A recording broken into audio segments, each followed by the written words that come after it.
Good evening. I am calling this meeting to order. The time is 5:32 p.m. In accordance with the Texas Open Meetings Act, Texas Government Code Chapter 551.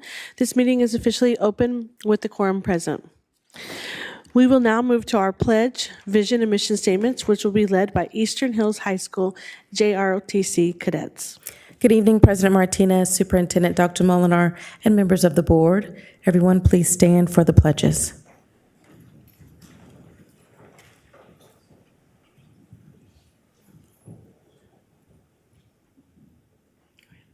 I pledge allegiance to the flag of the United States of America and to the republic for which it stands, one nation, under God, indivisible, with liberty and justice for all.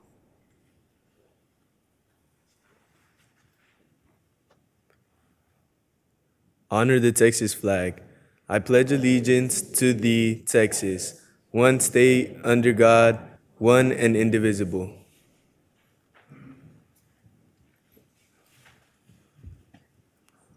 Thank you. You may be seated.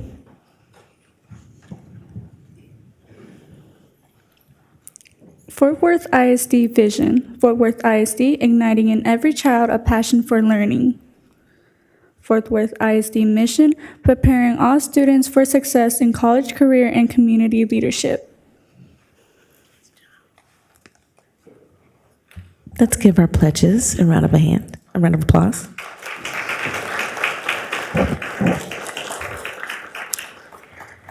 District leadership and board members and audience, we have an incredible honor of celebrating 3 outstanding groups who exemplify the very best of our district's talent, dedication, and spirit. At this time, trustees, will you please make your way down so we can personally greet these students and staff who make our district shine. And audience, we ask that you hold your applause until the end of each group so that each student and their teacher's name can be heard as we recognize each and every one of them. Let's start with welcoming our greeters from Eastern Hills High School's JROTC. These remarkable cadets embody leadership, dedication, and service. These are qualities that define the JROTC program and inspire the leaders of tomorrow. And our cadets, as I call your name, you'll make your way down and shake the hands of each of the trustees, okay? First up, Angeles Martinez. Abismael Pina de Dios. Anna Wynn. Essence Houston. Jose Escalera. And Dr. Thomas, the principal of Eastern Hills High School. This program is led by Sergeant Major Erica Jones and Senior First Class Dante Davis.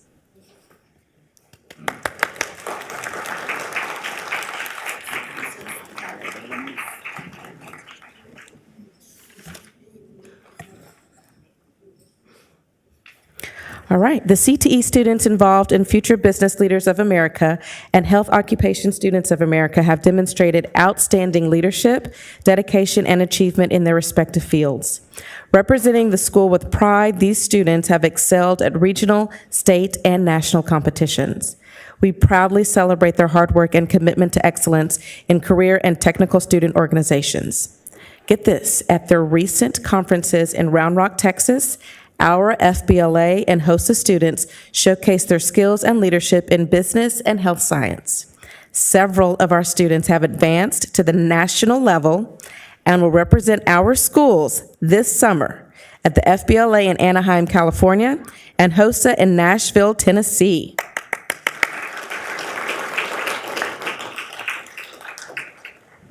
We applaud these outstanding students for their work so far. For the Future Business Leaders of America at the national level from South Hills High School, please make your way down to the trustees and Dr. Molinar as I call your name. Neholani Garcia Nunez, Raul Hernandez Ledesma, Isabella Hunt, Jonathan Paniagua, Heidi Rosales, and their advisor, Julie Fisher.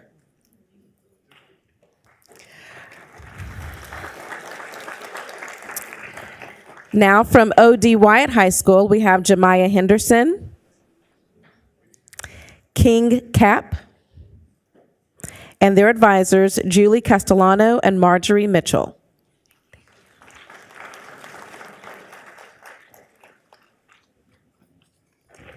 Okay. And from Pascal High School, we have Caroline Williams, Calvin King, the co-advisor, and Mr. White, the principal.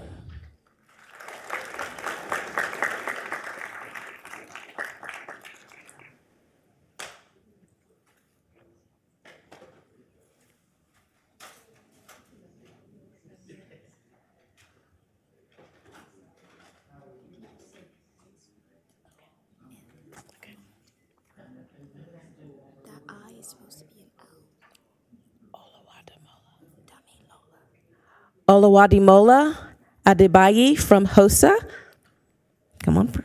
I wanted to make sure I got it right. I wanted to check with the kid first. Felicia Baiju. Giovanni Incho. Maria Ortiz. Maya Rodriguez. Melanie Pozos. Peter Morrison.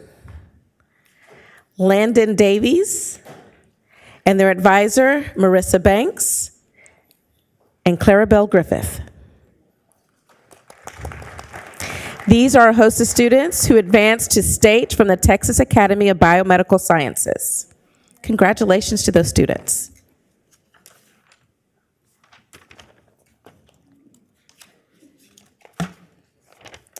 Okay, now let's talk about the future farmers of America. Students at Arlington Heights FFA participated in various events throughout the 24-25 school year. They achieved notable success in several competitions, showcasing students' dedication and achievements in areas such as radio broadcasting, cotton judging, farm business management, livestock showing, and even welding. These students' hard work and success reflect the strength of our CTE programs and the commitment of our students to excellence in agricultural education. So again, as I call your name, first up, we've got the Heights Radio Broadcasting Team is made up of Kennedy Jensen, Isabella Lizarraga. These two ladies placed first at the District FFA LDE contest and third at the Area 5 FFA LDE contest. The following students competed on Heights Cotton Judging Team. This is Ben Nelson, Julian Martinez, Eddie Hudson, and Carson Scott. They placed first in District 6 FFA and fifth in Area 5 FFA. The following students competed on the Farm Business Management Judging Team. Julian Martinez placed first in District 6 FFA. And the Tarrant County Junior Livestock Show, Mrs. Ariana Martinez.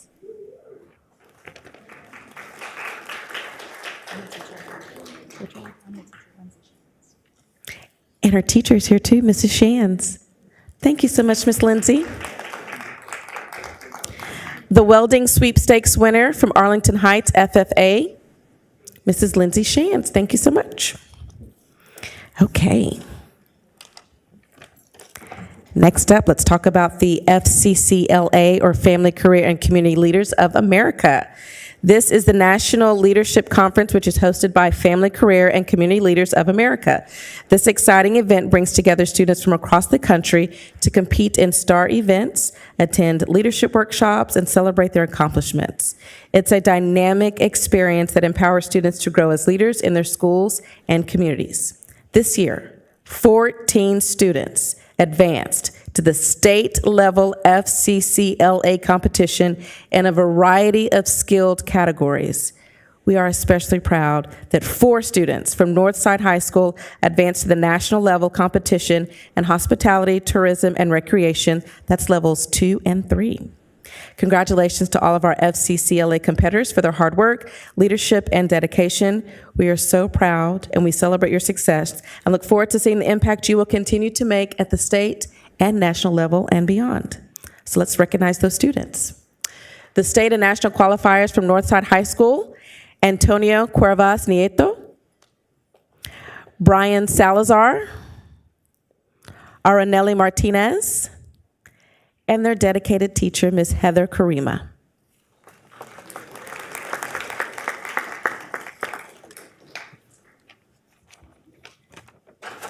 Okay, the SkillsUSA Championships bring together industry leaders, educators, and the public to witness students showcase their talents in leadership and hands-on skill competitions.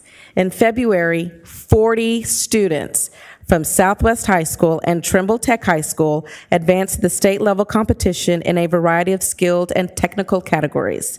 We are so proud to announce that 7 from Southwest High School earned the opportunity to advance to the National SkillsUSA Championships in June in video news production, my favorite. Congratulations to all of our SkillsUSA competitors for your hard work, dedication, and success. We can't wait to see what you will do next. So, for the state qualifiers from Southwest High School, Emalaya Cinervente, I think I got it pretty close. Yay! Gwendolyn Potts, Chris Fuentes, Nevaeh Tompkins. Also, state and national qualifiers from Southwest High School. You're the teacher. Isabella Reyes. Chloe Sule. And their teachers, Miss Darcy McCready and John Woods. Thank you, guys.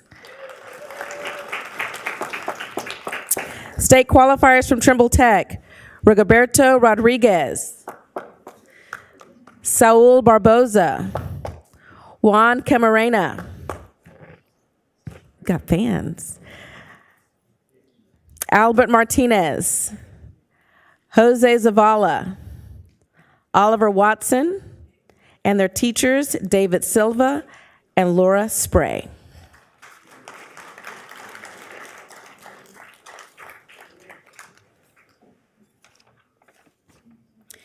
The Texas Association of Future Educators is a co-curricular statewide nonprofit organization created to allow young men and women an opportunity to explore the teaching profession.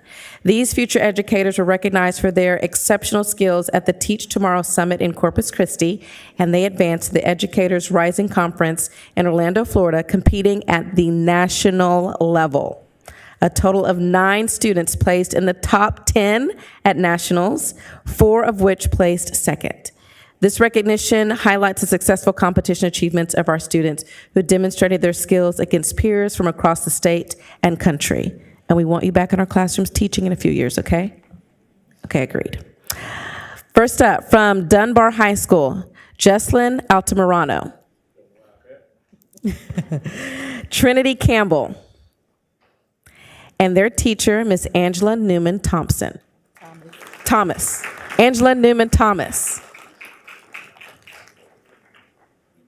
What a nice night filled with nothing but accomplishments from our kids. Let's give them all a round of applause one more time.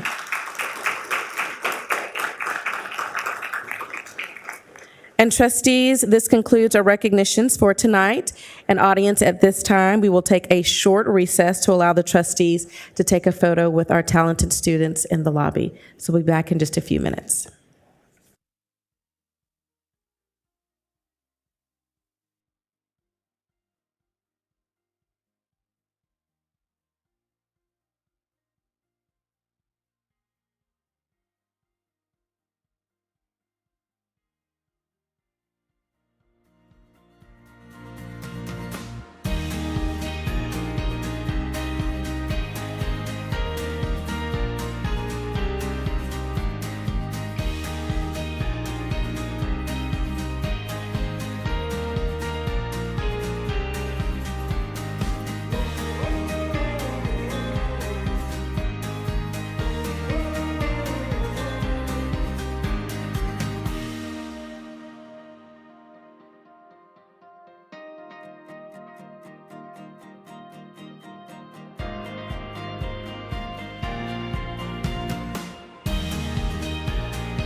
Thank you for your patience. At this time, we will hear public comment addressing items on the agenda, as well as items of a general nature or topics not specifically listed on the agenda. Let me remind you that because of restrictions by the Texas Open Meetings Act, board members may not engage in a verbal exchange about a subject that has not been posted. We will listen and take notes, but the board is prohibited from responding to any inquiries made during a board meeting on any topic not posted on the agenda. However, the board may reply with 1, a statement of specific factual information given in response to the inquiry, 2, recitation of existing policy in response to the inquiry, or 3, direct the person to visit with staff about the issue. No presentation may exceed 2 minutes unless the speaker has prior approval for additional time because of the use of a translator. Speakers who require the assistance of a translator are permitted double the allotted time of speakers who do not require the assistance of a translator. Speakers, when your name is called, approach the podium by going to the back of the room, down the stairs, and coming up the side wall on your right. As soon as the speaker begins speaking, the time clock will begin. Our first speaker tonight is Heather Tolsdorf, followed by Stephen Poole.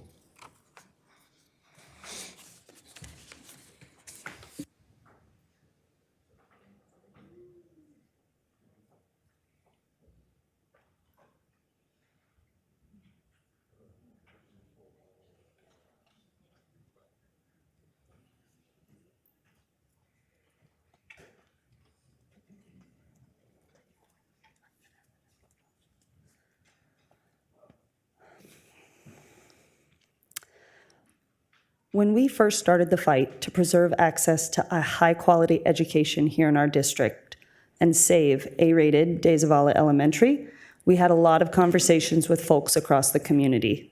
To this day, one continues to stand out in my mind. I was asked who I knew, who my family was connected with. I was told to use back channels as a more effective form of getting things done.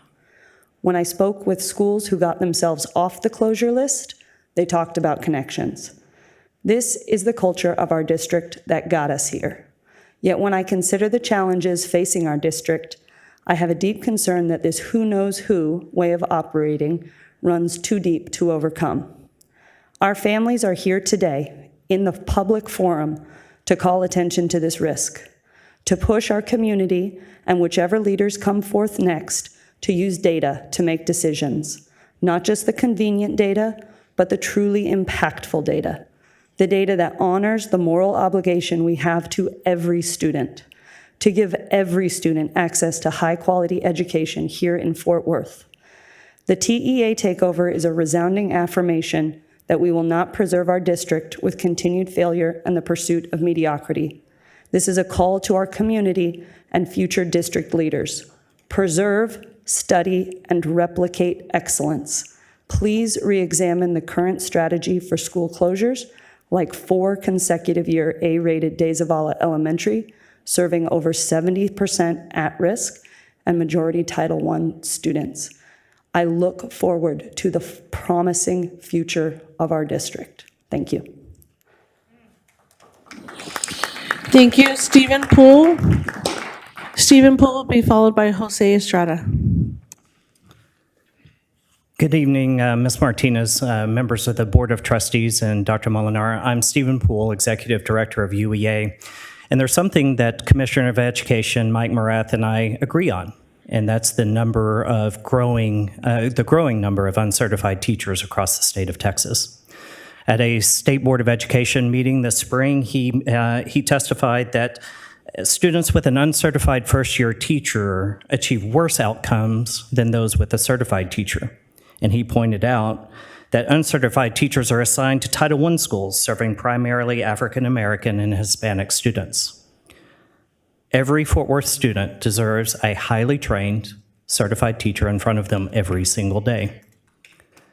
Apropos of nothing, Houston ISD employs over 10,000 teachers. And the first time after the state takeover that teachers could leave, they fled. 19.9% of teachers left Houston that first opportunity, and it increased the second time. 32.2% the following year left. And what the Houston Board of Managers and the appointed superintendent did is fill those vacancies with uncertified teachers.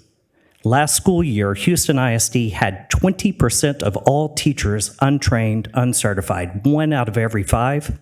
In their last hiring season, they hired over 2,000. 49% of those were uncertified. Every Fort Worth student deserves a highly trained, certified teacher in front of them every single day. Thank you. Thank you. Jose Estrada will be followed by Aisha Rushton.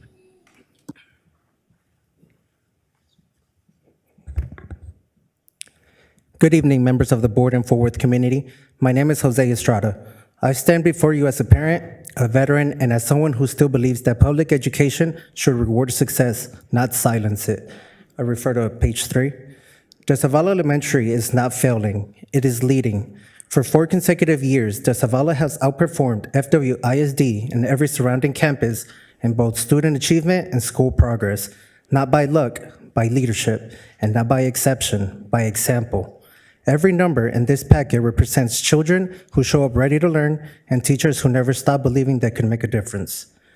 That is not a system in need of a rescue. That is a model worth replicating. And yet, this A-rated campus was placed on a list for closure, not for performance, but for utilization.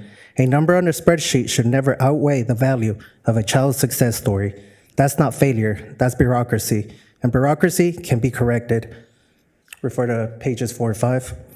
The proposed dual language STEM Academy pilot is the correction. It can strengthen enrollment, connect bilingual introduction with STEM innovation, and turn what's been labeled underused space into a district-wide model for progress.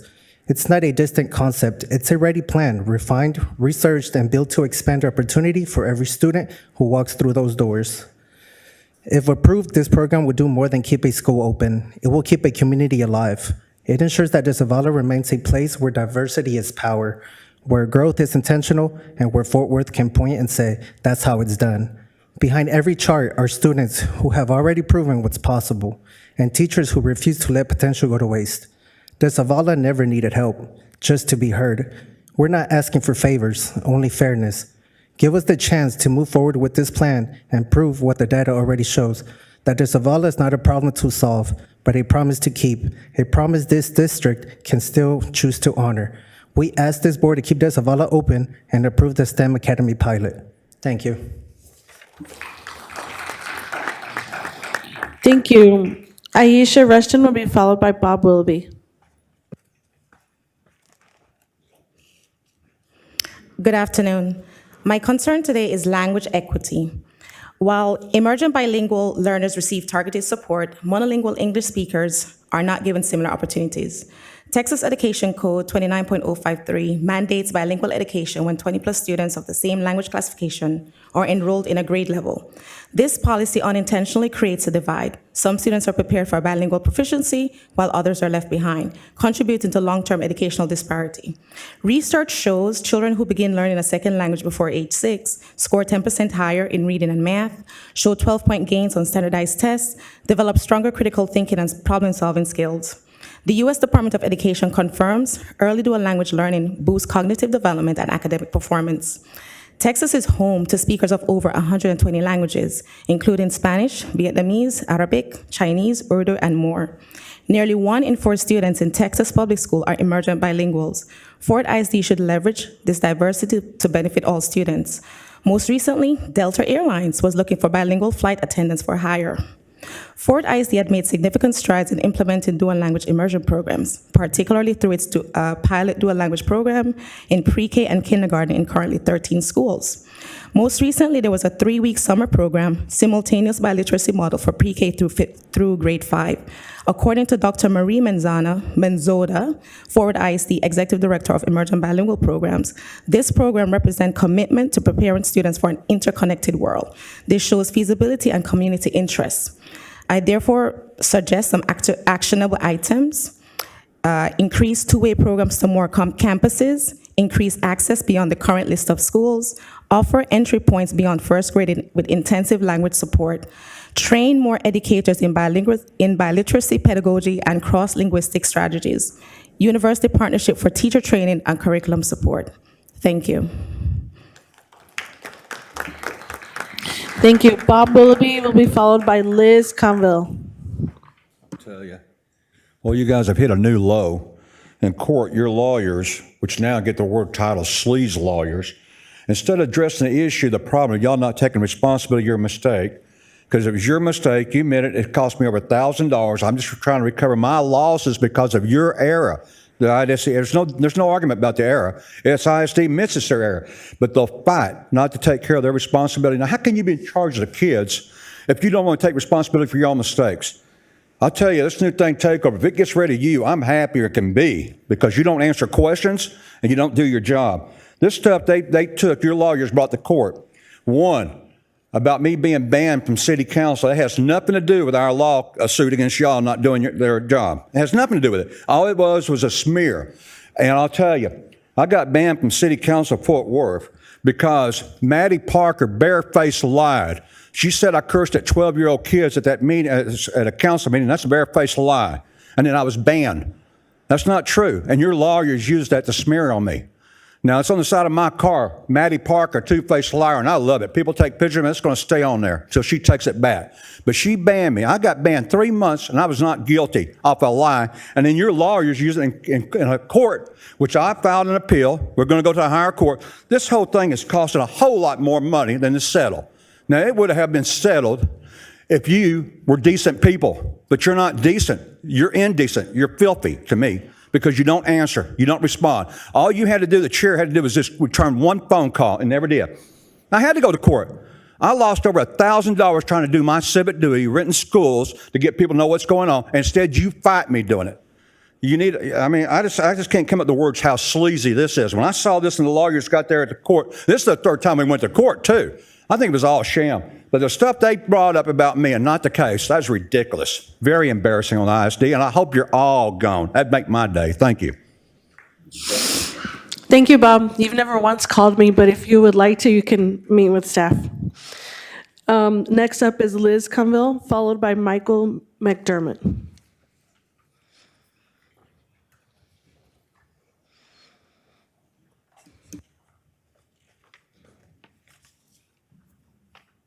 Hello, my name is Liz Conville, and my son is a pre-K student at De Zavala Elementary.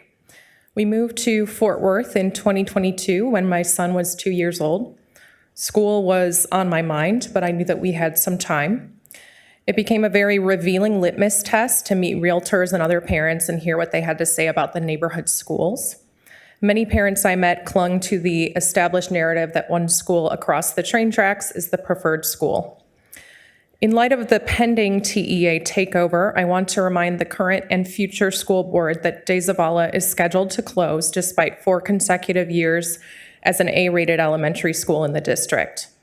It's worth noting that the other school I mentioned is a B-rated school, also experiencing enrollment challenges, also operating in a 100-plus-year-old building and under no threat of closure. It takes a while for the neighborhood grapevine to shift. And I know there are others like me who are committed to sending their kids to public school, who don't have the complete picture of their options and only secondhand fear-mongering instead. De Zavala's story should not end because of the failures of the district. I implore TEA to re-examine the current strategy for school closures and for promoting schools that are meeting and exceeding standards. De Zavala provides the loving and rigorous learning environment that all students deserve. And that is worth preserving and replicating as the future chapters of Fort Worth ISD are written. Thank you. Thank you. Michael McDermott will be followed by Christian Alvarez.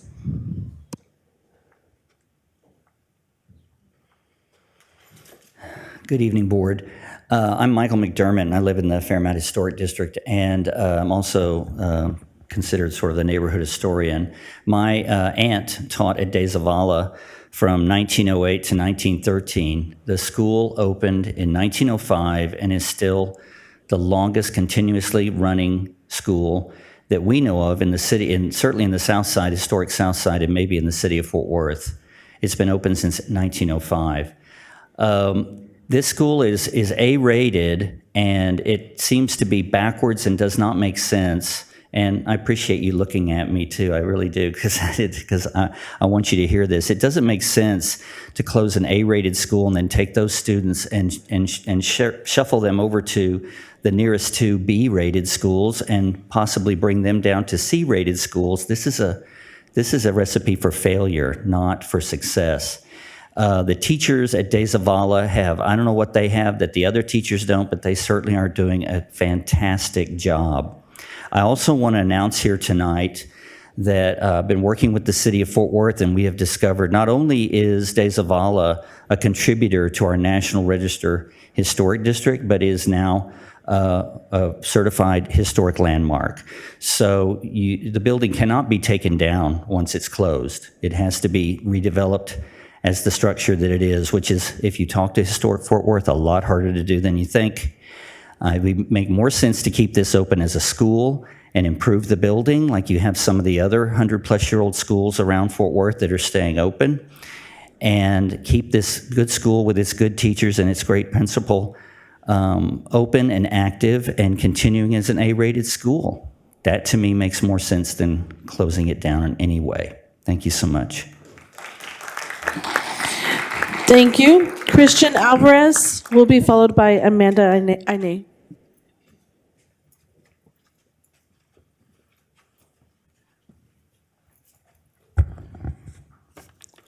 Good evening. I am here to make a public statement under the new light of the TEA in hopes to support the families and the communities of De Zavala Elementary.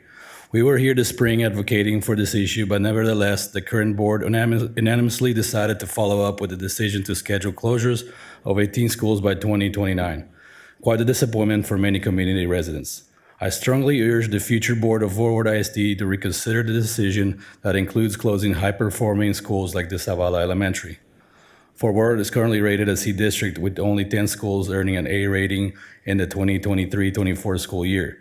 These schools should be modeled for success, not targets for closure. De Zavala stands out because it defies the odds that 70% of its students are economically disadvantaged, yet they are excelling at the highest levels. If closing elementary schools is the solution for now, it will most likely have harming effects in the student outcomes, since crowding classrooms leads to failure in academics and behaviors.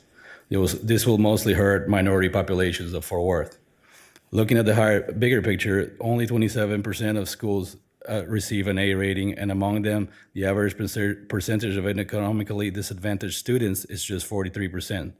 Nearly 40% of students are enrolled in bilingual and English language learning programs in this district.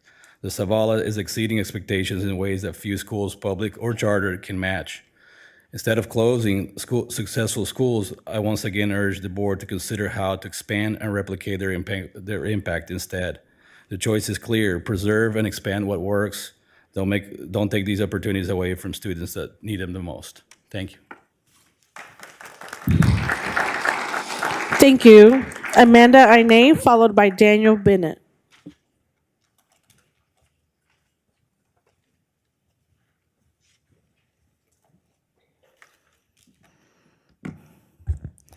Good evening, Dr. Molinar, President Martinez, and Board. My name is Amanda Ine. I'm a proud parent, taxpayer, and teacher in Fort Worth ISD. I want to tell you the truth behind some of our F campuses. For years, inequitable resources.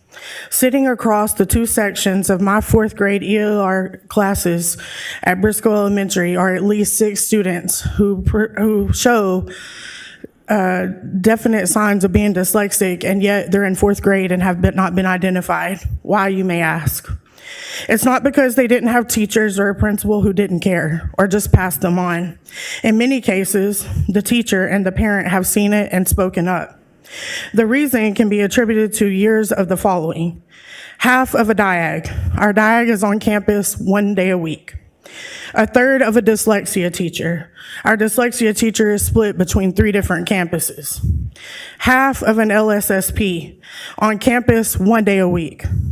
Half of a librarian split between 2 campuses 2 days a week, and on a good one, 3 days a week. My students are short by at least some of them kindergarten, first grade level sitting in my fourth grade class. I cannot tell you how heartbreaking it is to watch them day in and day out and to give everything I can, and I can't meet what they need. They've endured the injustice, and they haven't received the intervention they deserve. Recently, it surfaced in the news of the takeover. We went from 8 to 20 consecutively underperforming campuses. Could this be why? Let's not just say that we are focused on literacy. Let's put some action behind it and give each campus and ultimately each child what they need and deserve to be successful. Thank you. Thank you, Daniel Bennett, followed by Gabe Moreno.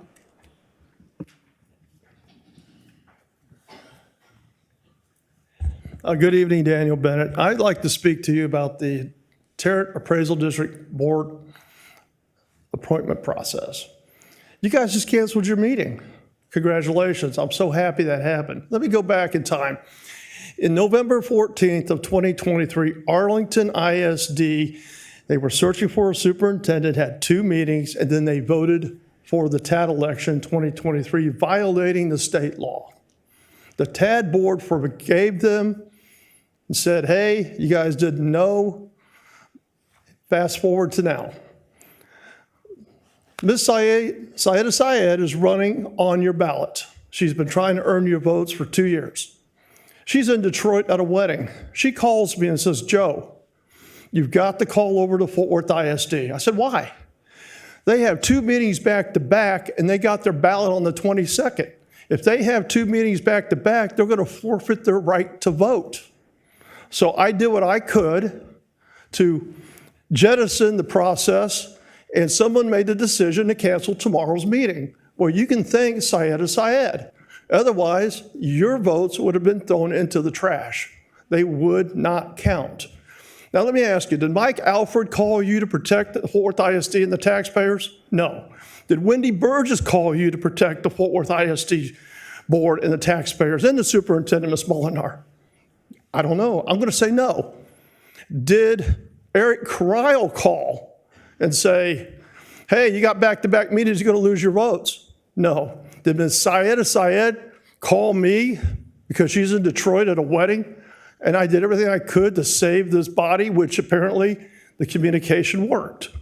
She has earned your votes. She has earned every one of those votes. Otherwise, you wouldn't even be casting the votes, and they would be thrown in the trash. So I'm hoping that you will reward her for her intelligence, her due diligence, and looking after. Thank you. Gabe Moreno will followed by Lynn McGuff. Hello. Good evening, members of the board, representatives of the TEA, and the future board of managers who may soon be entrusted with guiding our district. My name is Gabe Moreno, and I'm here tonight as a parent and a member of the De Zavala Elementary community. When the decision was made last year to close our school, an A-rated campus for 4 years running, as we're all reminding you, it sent shockwaves through our families. We were told it was part of a larger restructuring, but to this day, no one has explained or made sense of how closing one of the district's highest performing schools serves students or supports improvement. Now, with the TEA stepping in to appoint a new board of managers, we are at a crossroads. The state's stated mission is to improve academic performance across Fort Worth ISD. If that is truly the goal, then De Zavala should not be closed. It should be studied, celebrated, replicated. At a time when our public institutions seem so broken, this school represents what works in public education. Dedicated teachers, engaged families, a culture of respect, and a relentless focus on student growth. Those are not luxuries, right? They're a proof that excellence is possible even within the challenges of a large urban district. To the incoming board and the TEA, I ask you, before committing to dismantling any high-performing schools, just take a closer look for yourselves. Come visit our campus, talk to our teachers and administration, see how a thriving neighborhood school changes lives. If the goal is to lift up Fort Worth ISD, then start with what's already working, right? Preserve it, learn from it, build on it.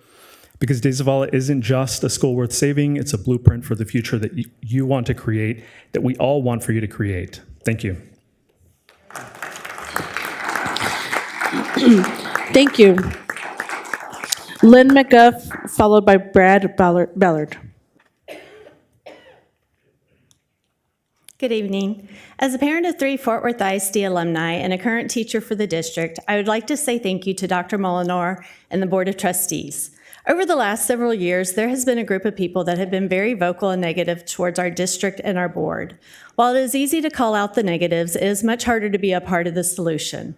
For those who think they're doing good by exposing corruption, I would encourage you to put in the real work to help with change. Here are some examples if you really want to help. Volunteer at a school, listen to a child read, volunteer to tutor, help a teacher make copies, or help in the classroom. These things would have a much larger impact on our students and schools. To our school board, I would like to say thank you for all you have done during your time of service. You have spent countless hours attending meetings and making decisions for our district. You have dealt with many different issues that have not always been easy to discern what the best resolution should be, but I do believe you have always tried to make the decisions that you believed were best for our district. Otherwise, you would not have taken this job. Unfortunately, the loudest voices are usually the negative ones, when it should be the other way around. For that, I apologize. I wish I had told you more how much I appreciate what you do. I realize that in education, you're not supposed to have favorites, but let's face it, we always do. And Dar, I want to especially say thank you to you. Several years ago, my coworker and I had a vision of bringing unified events to Fort Worth ISD to create new opportunities for our students with special needs. We invited Ann to our first event, and she was all in with support and encouragement for us. Since then, she has continued to be all in, and I am positive that we would not have been able to develop and offer the opportunities we have without her continued support. We will be forever grateful to you. Your passion and commitment to our students is so evident. Thank you. There's so much I could say about the state takeover of our district and a test that has been elevated to unbelievable proportion, about unrealistic expectations put on teachers by state officials, and about our voice being silenced by taking away our publicly elected representatives. But mostly I want to say thank you. Thank you to all of you for a job well done. Thank you. Brad Ballard, followed by Alexia Moreno. Thank you all, board. Glad to follow that one. But my name is Brad Ballard, and you've heard from many other Days of All parents. I'm one of those, as my one and only child at this point is going to his first year of school there. And we could hit you, like you said, with numbers until you're blue in the face at this point of why Days of All makes sense to stay open and why this decision impacts the community. But what I really want to talk about whenever I'm discussing Days of Allah is purpose. Because again, I don't envy sitting in the seats that you sit in. But when it comes to purpose, a lot of times as a society, we romanticize purpose. And we feel like it needs to be some grand thing where it's me sitting up here, gonna convince all of you to make sure that Days of Allah stays open for all the kids here.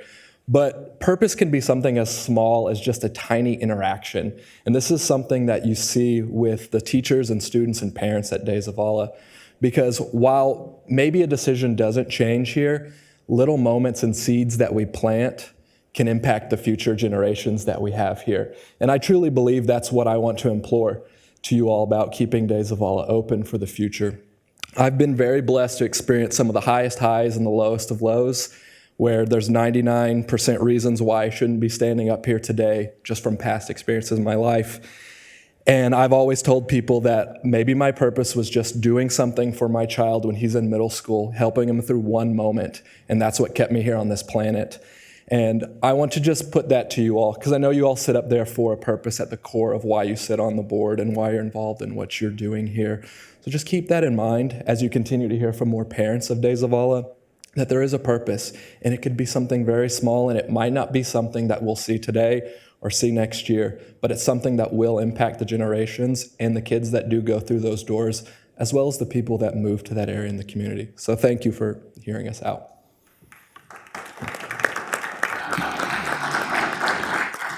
Thank you, Alexia Moreno, followed by Dana Torres. Good afternoon. My name is Alexia Moreno, and I'm representing the Lulac Youth Council 1162. Today, I would like to discuss the pressing matter of the Blue Bonnet Christian Bible-based curriculum that has been imposed on 6 local schools, as well as the 10 Commandments being forced into classrooms. This curriculum brings significant concerns for a wide variety of families. We must acknowledge how this affects students who are non-religious or those with different religious beliefs. By imposing this curriculum, we are imposing our own religious beliefs on our students. Additionally, many parents are also concerned about the mandate of the 10 Commandments being placed in their kids' classrooms. It has been made clear by them that they don't want their religion to be enforced in their kids' classrooms, especially without their consent. Again, this isn't just about our personal beliefs, but also about representing our and their rights to choose on how their children are being educated. This is the issue doesn't just concern those who believe in the separation of state and church or of those of another religion, but this also violates our First Amendment, protecting the rights of freedom of religion, oppresses us, and prevents the government from imposing religious doctrines on its citizens. I want to say that I myself, as a senior, am a product of FDISD and its curriculum without the biblically based curriculum, and I am proud of my education. In each classroom I have been in, and with each teacher, I have received beyond excellent education, and I'm very proud of my high academic record, again, which I have received without this new curriculum. So I ask you, 1, how exactly does enforcing religious teachings onto students improve their academic performance? And 2, is there any evidence that this helps support this curriculum benefiting us students? Or is it just benefiting you because this is free? Thank you. Dana Torres, followed by Scott Blanco Davis.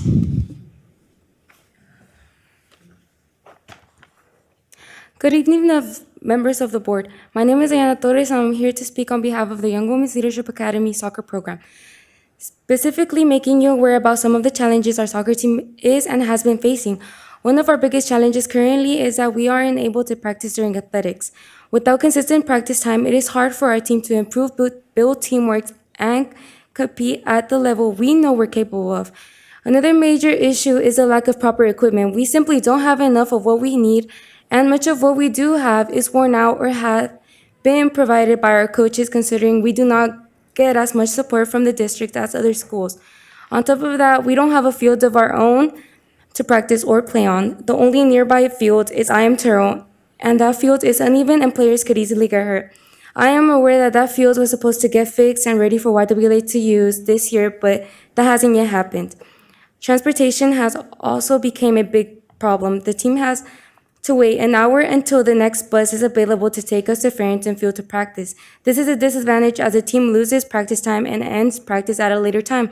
I would like to remind you all that students at YWLA have a minimum of 2 AP courses that require homework and study time outside of class, so getting home early is a necessity. The parking lot had become our field during athletics and while waiting for the bus to arrive for practices. Now the parking lot is not available, so we will have to get creative again. It feels like we have been adapting to new situations, and once we do, we face other inconvenience. When the program first started for the 8th grade class last year, the district didn't provide any funding for uniforms or equipment, so they used our high school equipment. What other middle schools has to resort to equipment of the nearest high schools? Our coaches have also used their own money to buy equipment for us.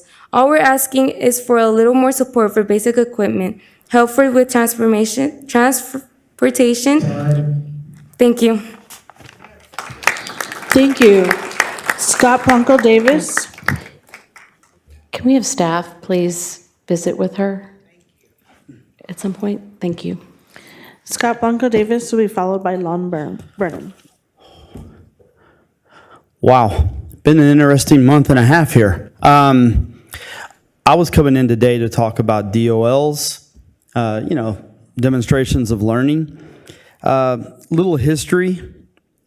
I recently saw a news article, and it showed the decline of our students, and there was a superintendent had a really big decline, and during that time, we had what was called short cycle assessments, and they were wrought with errors and problems, and I fought with that, and then we got it moved, and they said no more, so they changed it to interim assessments, and as an English teacher, I enjoy synonyms. And so now we have DOLs. They are better, but they're still wrought with problems, enough problems that it's becoming a joke now that we're offering students house points, classroom dollars for anybody that can find a mistake, a miswritten question, or the fact that the key graded everything wrong. it's kind of hard to pull data when you have to go back and relook at everything. So I found everything from test writers writing to be tricky instead of writing to be rigorous. And I don't really blame them. They have their directions and they have their time constraints, but we need something better. It's becoming more of a joke than a help. And to move on to the next part, I don't know where our future lies. I don't know what TEA is going to do.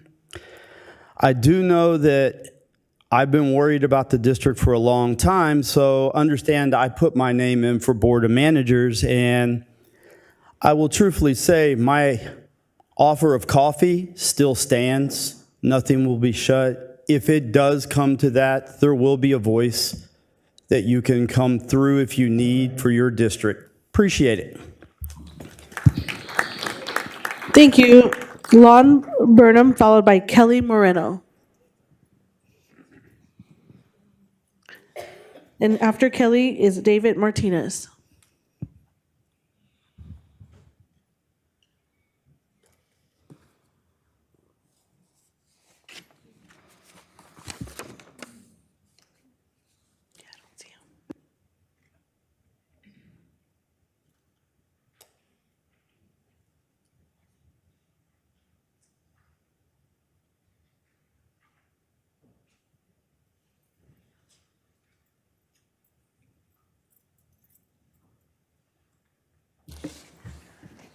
Following Kelly will be David Martinez.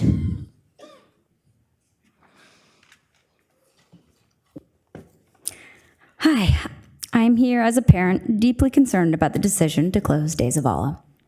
This is a school that is one of the district's only 3 elementary schools to receive an A rating every single year since ratings resumed in 21-22 after COVID, even though it is 77% economically disadvantaged and 88% minority. This decision will move nearly all of the students to a C-rated campus, and the research on student outcomes in this situation is clear. The studies consistently show that for closures in shrinking districts, academic improvement only happens when students are moved into higher performing schools. Otherwise, academic outcomes, attendance, graduation rates, and the academic gap widens for at-risk students, which is the majority of De Zavala students. The decision to close a high-performing school is not an evidence-based decision. It is not based on any of the existing data unless the criteria is financial. All of the research on student outcomes, in this case, contradict this move explicitly. This decision doesn't just close a building. It disrupts a thriving school community and undermines one of the few examples of equity and excellence in Fort Worth ISD. It sends the message that even when our kids do everything right, the system can still fail them.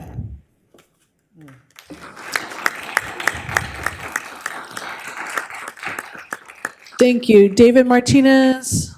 All right, moving on, Guadalupe Lynch, followed by Eric Crow.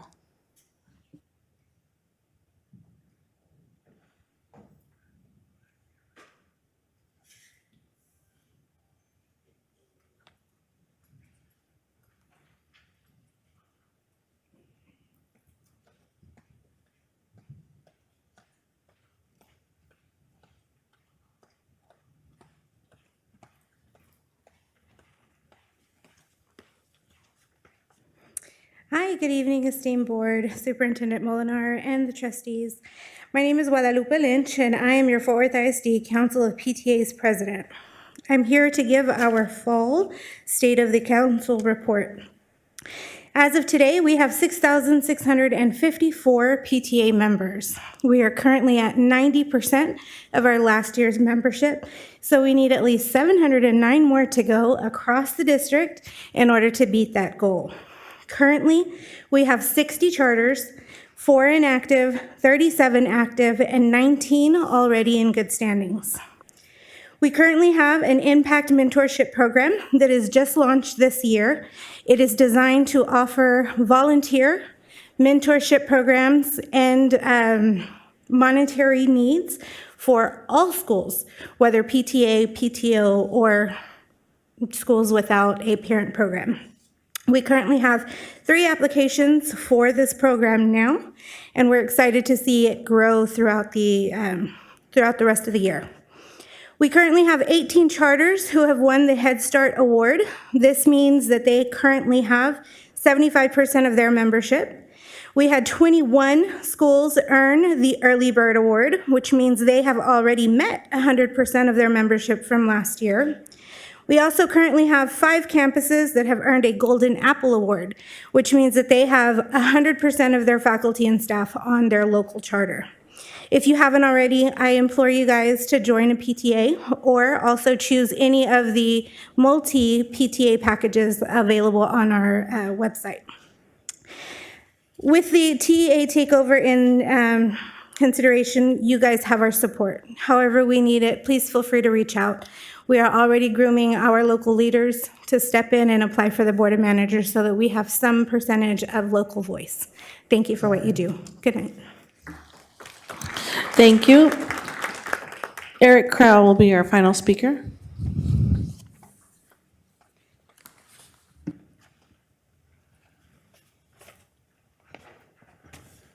Board, Dr. Molinar, good evening.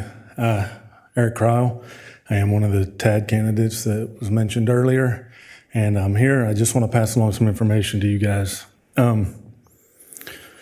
Joe didn't bring it up. There's a TAD board meeting on Monday regarding TCC's voting irregularities. I think what they're going to find out is that the TCC getting the additional votes last year was due to a Scrivener's error where there was a copy and paste regarding the Tarrant County Hospital and TCC's numbers, and I think that's what you're going to find out happened on Monday. Not sure if you're aware today, Fort Worth had it on their agenda to cast a resolution for allocating 281 votes for Wendy Burgess. That was tabled until their next meeting. They want to see what the TAD board has to say. They are like you insofar as this being the first meeting after the ballots have been delivered. You will have to cast your votes at your next public meeting. So with my last 45 seconds, I just want to tell you a little bit about what I believe. I believe it was the legislature's intent for yearly appraisals. I watched a lot of the hearings this year, and after watching them, that's definitely the intent of the way the law is written. I believe in local control, and we should always aim to solve our problems locally when possible. It's best to avoid Austin's one-size-fits-all approach. What do I know? I know the reappraisal plan as implemented will impact your bond capacity and the ability to refinance your rates to a lower rate, saving taxpayers money. I know this is a political appointment, and political appointments are built on relationships. And I know I have the desire to do this job and do it well. So I've spent the last 10 months getting to learn people throughout the county. And when it comes time, I just appreciate your consideration. Thank you. Thank you all for sharing your thoughts this evening. We are now up to reports. 5A, public notice of federal grant applications submitted between July 1st, 2025 through September 30th, 2025. Are there any comments or questions from any of the trustees concerning the public notice of federal grant applications between July 1st and through September 30th, 2025 report?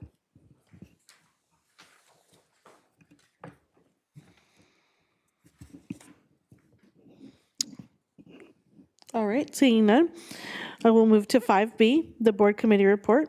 Are there any comments or questions from any of the trustees concerning the board committee report?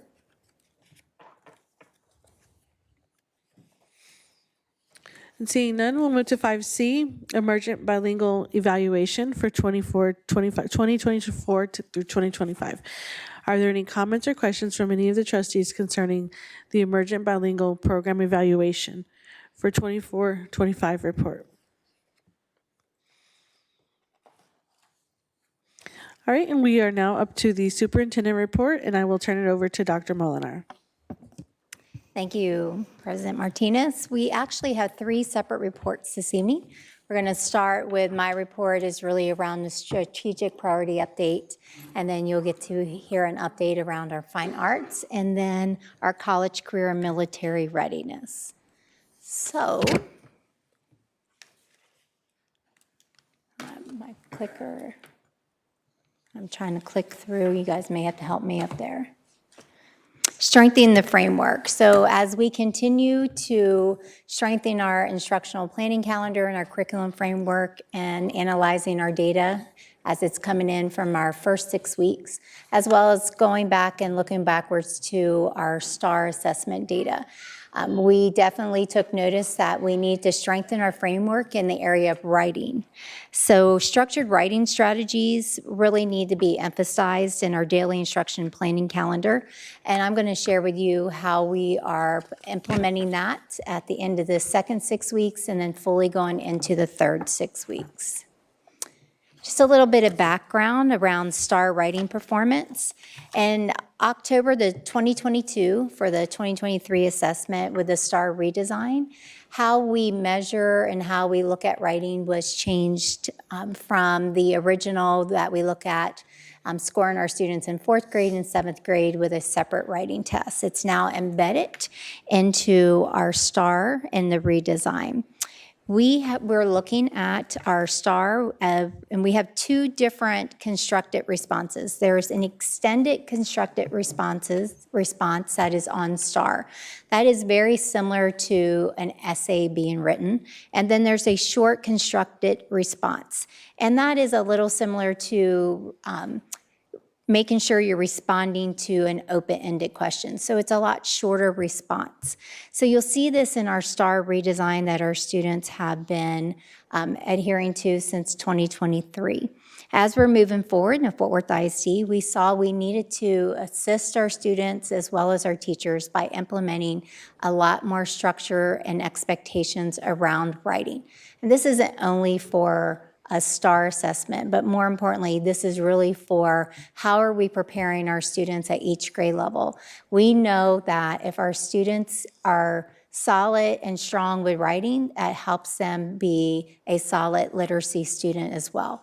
Also prepares them for college applications, it also for the workforce, and just in every day. So when we look at our writing performance, you'll see that we are really focused on how can we reduce the number of zeros on our responses. So a 0 means a student did not even attempt to respond to an extended constructed response or to a short constructed response. In Fort Worth ISD, when we look back in our data, you'll see that 936 of our out of 41,000 students who took the reading or English assessments, and that's our English 1 or English 2, we would have increased at least 1 achievement level by scoring above that 0. And that was just the extended constructed responses.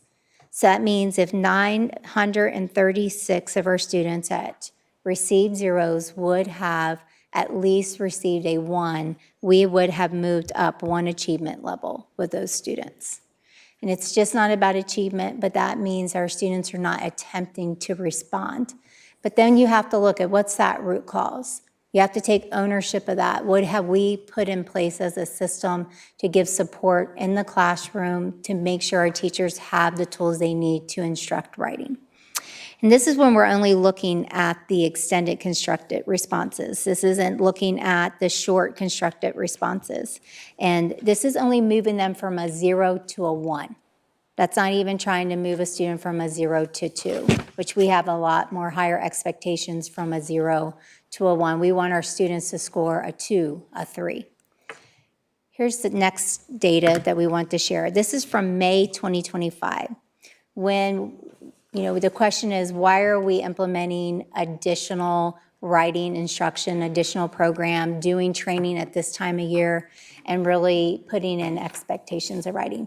This is why on this chart right here, because we don't have time to waste. This is from our spring assessment, and it's a breakdown. This is the percentage of 0 scores. for our extended constructed responses and our short constructed responses.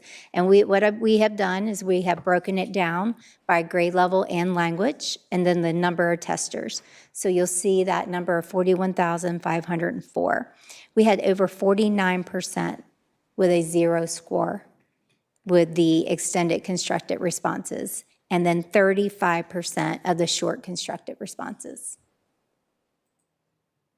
That is way too many students. Any percent of students not attempting and not able to receive a 1 is too many in our district. And that's because the expectations were not put in place. Our new curriculum framework already embedded in additional writing across different content areas. However, that's not enough what we have in place. We need to add another layer. And I told the principals when I met with them the week before last, I said, this is our final layer that we're putting in our instructional framework. And that goes for our teachers too that are watching this evening. And hopefully that message will come across. We know we have asked a lot of you with the new instructional framework and new expectations with our DOL and our tier. We must do this for our students by adding additional writing curriculum into our framework for their success. What does that look like going forward? I'm going to share with you some of the adjustments on the next slide. So writing is already taught daily across our grade levels within Fort Worth, but we are amping it up and we're adding additional layers to that. So beginning in the second 6 weeks, every STAR Reading Language Arts grade level will now do a weekly short constructed response. And then starting in the third 6 weeks, we're adding in that 2 extended constructed responses as well every 6 weeks. But that doesn't mean we're just adding in an assignment. We have to add in that structure. We have to add in that instructional delivery. We have to teach our children what does that mean to be able to respond to those prompts. Then also, we're going to be sharing this information with our parents. As you know, we have our first parent-teacher conference day coming up this fall on November the 11th. We have decided we're really going to focus our conference days with our parents around writing and how they can also have tips to help at home to make sure their students are not only reading with them, but how writing and reading is really one. It's really about literacy and having that strong literacy foundation. So we're working with our campuses and we're giving them guidance on how to be able to work with their parents and make sure we're parent conferencing around writing and what they can do to support that at home. And then we're going to have materials as well. And then even polling for some of our students that did have already a STAR assessment available to them. We're going to pull the student samples and show them this is what your child did last year. This is what maybe they did not attempt and how to have those conversations. When we talk about parent partnership, we also need to give our parents the data to be able to have those conversations, but then the tools of what can you do at home to help us. So as we move on throughout the school year, we'll be bringing updates on our writing since this is a new layer we're implementing.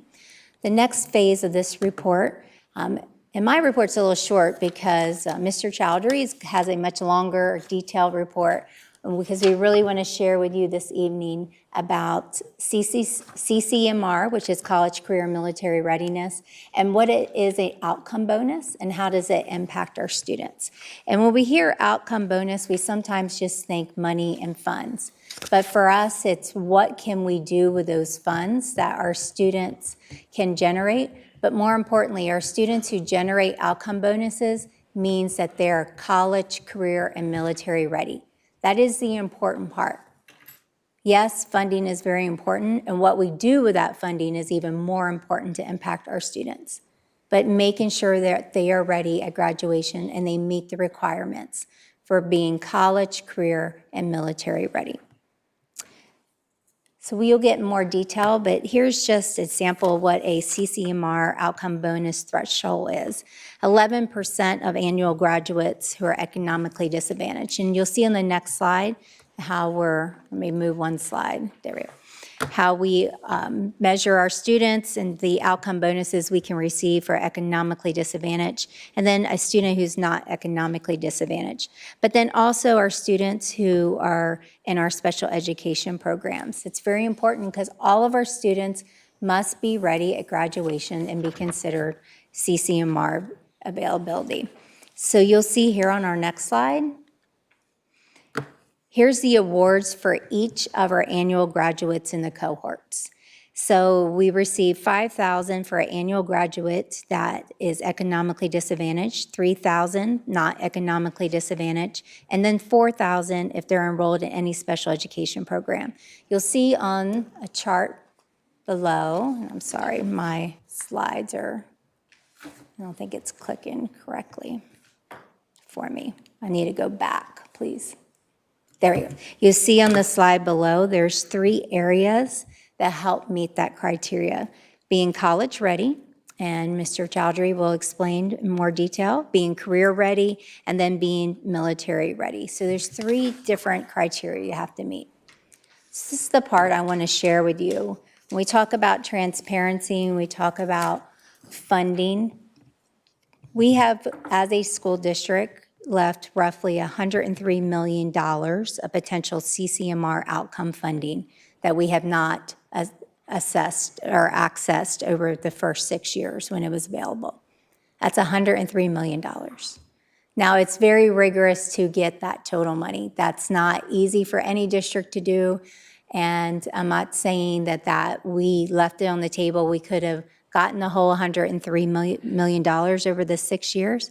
However, what we could have done just since the class of 2023 was $18 million that we did not access for our students. And you'll see that breakdown from 19% for the class of 2023, total graduates of over 4,600 students. So we did not access $17,990, almost $18 million, just because our students were not able to reach that criteria. We have to, and tonight we're going to share with you what we're putting in place to make sure our students can reach that criteria and we can access that funding. But it's not about the funding, because it's like I said earlier, what do you do with that funding? So think about it. At 50% from that class of 2023, if we had $18 million, if we were just looking at 50%, and that's really our rigorous goal this year, that's our target this year, is to get at least, if we did 90%, it would be $14 million for this cohort. If we did only 50%, every high school could have 4 additional teachers. If we had $7 million at 50%. We could have reading acceleration teachers in every elementary campus, an additional 1. We could have 2 acceleration teachers in high school, 1 for middle and 1 for elementary. We could have retester teachers, 4 of them for each of our high schools. So this is not about just accountability and funding and money. It's like, what could we do with those additional resources to help our campuses?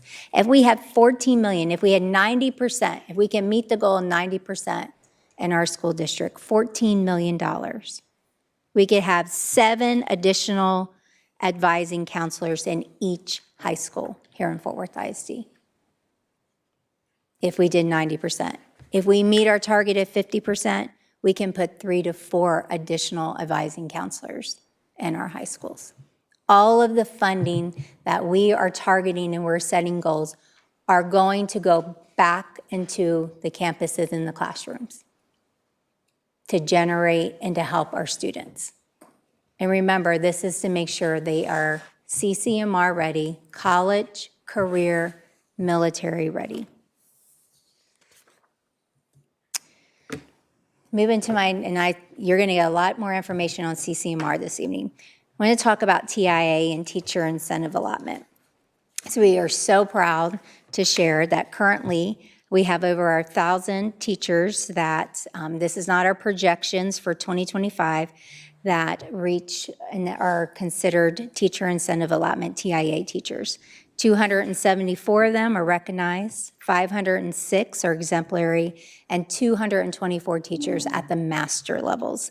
That means that they are generating additional funding for being able to meet the criteria for a teacher incentive allotment, meeting or growing their majority of their students more than a year's growth, then also receiving a certain score on their evaluation through walkthroughs and instructional delivery. And then when you look at our projections for our 2025-2026, and remember that your data capture year was last year, and these have not been finalized. When we look at our projections, we're looking at 594 additional teachers that will be considered TIA, teacher incentive. That is a celebration for the work that's happening in our classrooms by our teachers. And then also currently 181 of our teachers we call leveling up. So they may move from recognized to exemplary or exemplary to master, which means they generate additional funding as well. So we just need to celebrate our teachers on a daily basis. We're asking them to do the hard work, but we also are providing an avenue for additional compensation for our teachers. So this is a little comparison on the next slide for the state. And you can see here, we have the graphic of the state of Texas. We currently, in the state of Texas, have 33% are recognized, 20% exemplary, and 5% master. Now, all districts take advantage of being part of TIA and being part of this cohort. This is something that we are committed to in Fort Worth Independent School District because we believe that our teachers deserve that extra compensation if they show that mastery in growing our students more than a year. And what can it look like? And this one is a state graphic as well. When you look at what can a recognized teacher make, that's 3,000 to 9,000 additional compensation that a teacher who reaches the recognized status is able to get in addition to their salary. And this also helps their TRS or retirement. An exemplary teacher is $6,000 to $18,000, and then a master teacher is from $12,000 to $32,000 additional compensation for growing our students as well. There is another way that a teacher can be considered a TIA, Teacher Incentive Allotment Teacher. It's the National Board of Certification. And when it says national, this is a national certification that a teacher must take and they must pass. There are requirements. It's a 5-year certification, and a teacher must have 3 years experience before they're able to even attempt to take the National Board certification. It's a very rigorous test to earn that recognized status. And you can be reimbursed as well for having to take the test and also having to study the cohort, because it's when I say rigorous, you're being nationally certified. That means any state that you enter, and each state has their own type of incentive pay. But then once you have your nationally board certification, then you're automatically in the state of Texas considered for TIA, Teacher Incentive Allotment. And we are lucky here in Fort Worth that we have some of our teachers that have committed to being part of our next cohort. So you'll see here, it's just sharing you some information called Level Up Your Teaching. And it's how do you become a National Board Certified Teacher? And we have 3 information sessions that we have conducted. And actually our last one is happening this evening, or it already took place via Zoom. And we will be starting our own cohort in January 2026, so coming up this second semester, where we're asking teachers who want to be part of this and want to be nationally board certified, that we're providing a cohort group to make sure we're giving them the support to be able to take that test and then pass and then become TIA eligible in addition to that.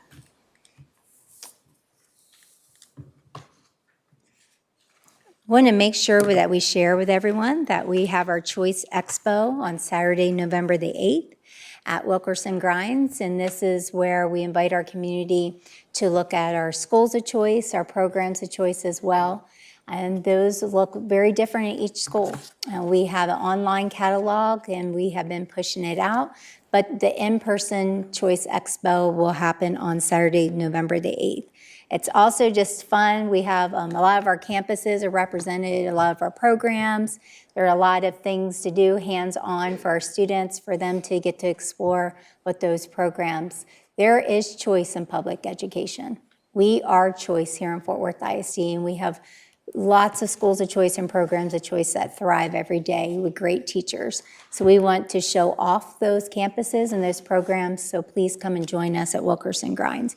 And we actually, Lupe from PTA, we had met, and I believe they're coming to set up a table as well, because we want to encourage all of our visiting parents to make sure they're signing up and being part of PTA Council. And then parents, please mark your calendar. As a reminder, as I shared in an earlier slide, there we go, November the 11th on Tuesday is our first parent-teacher conference day. So our intersession calendars, this is a parent-teacher conference day. Students will not be attending, but our teachers will be there, and the campuses will be sending out information how to sign up to come and meet with your teacher. But our ADSE calendars, if you remember, we have 15 campuses that we have identified that are actually participating, and they have 25 additional instructional days that we have added to their calendar. This is one of those days. So all of the students that are enrolled on an ADSE campus, they will come to school that day, but we still are inviting our parents to come to their campus and participate. We have parent workshops that we're going to set up that they can go through rotations, everything from information about transportation, special education, parent engagement. We have invited Parent Shield as well to participate with us. PTA will be there. If they have a Fort Worth after school program, they will be set up so parents can learn more about that to see if there's availability and spots for them.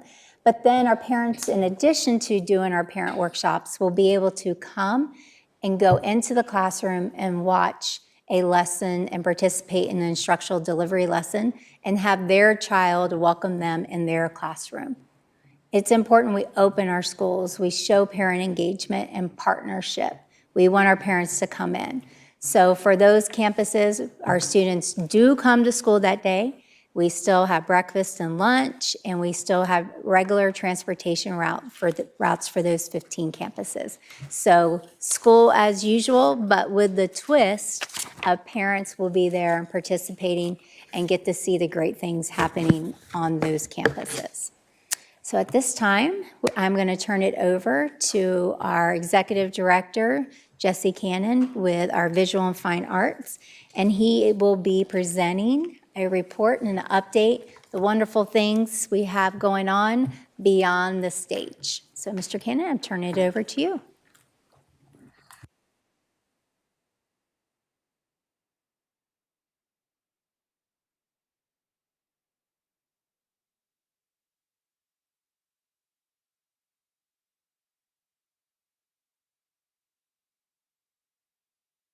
Support of all of our programs. So as we go through the presentation, I really want to emphasize that this work does not happen in isolation. I'm giving this presentation, but I do want to recognize members of my team tonight. But also, if you can stand or wave, they're a little shy, it's fine. But also recognize the great work that's happening in our classrooms with our teachers, in addition to our community partners. And so this is the work that you'll see is reflective of the work that they do each and every day. So our commitment to fine arts education here in the district is that every student K through 12 has access to high quality arts education. And so you'll see us highlight many of the programs throughout the entire district, K through 12, but just really ensuring that students have access to this so that we can educate the whole child. If we're looking at numbers across the district, this is reflected in all of our campuses. All of our elementary students receive art and music access to that instruction at every campus in the district. And then as we look at secondary participation, as well. The numbers are also reflected there. We'll go through each discipline so you can kind of see a breakdown. Many of the numbers are smaller than others because programs aren't all accessible at each campus in the district. And so also want to thank you as the board, Mr. Chaudhry and the cabinet as we've expanded theater this year. So theater is at every middle school campus starting this year, and I just want to thank you for that as well. If we look at staff across the entire district, we have about 415 teachers across the entire district, and you see the breakdown by content area as well there. So let's look at some of our programs that we have available across the district. As I shared, we do have elementary art, and that is done by certified art teachers, right? Gone are the days where we are focusing on Vacation Bible School activities, right? Each of our classes have TEKS and learning outcomes tied to them, right? And so as we look at, and we'll talk about curriculum later on, we look at curriculum fidelity and things of that sort, really wanting to make sure that all of our students across the district have the same experience. Here highlighted is student artwork, and so I really wanted to emphasize that throughout the presentation as well. We have a jewelry making program at Arlington Heights High School. It's almost unheard of in the DFW area, but our students that are there do very well. Olivia Marr, this is her jewelry work that was, she earned a gold medal in the Scholastic Art Contest. She's gone on, she's now studying art at the University of North Texas. So you see at the secondary level, middle school, we have art 1, 2, and 3. And then as we go into high school, there are more specialized mediums where students can focus in on drawing and painting, sculpture and ceramics and things of that sort, in addition to AP courses as well.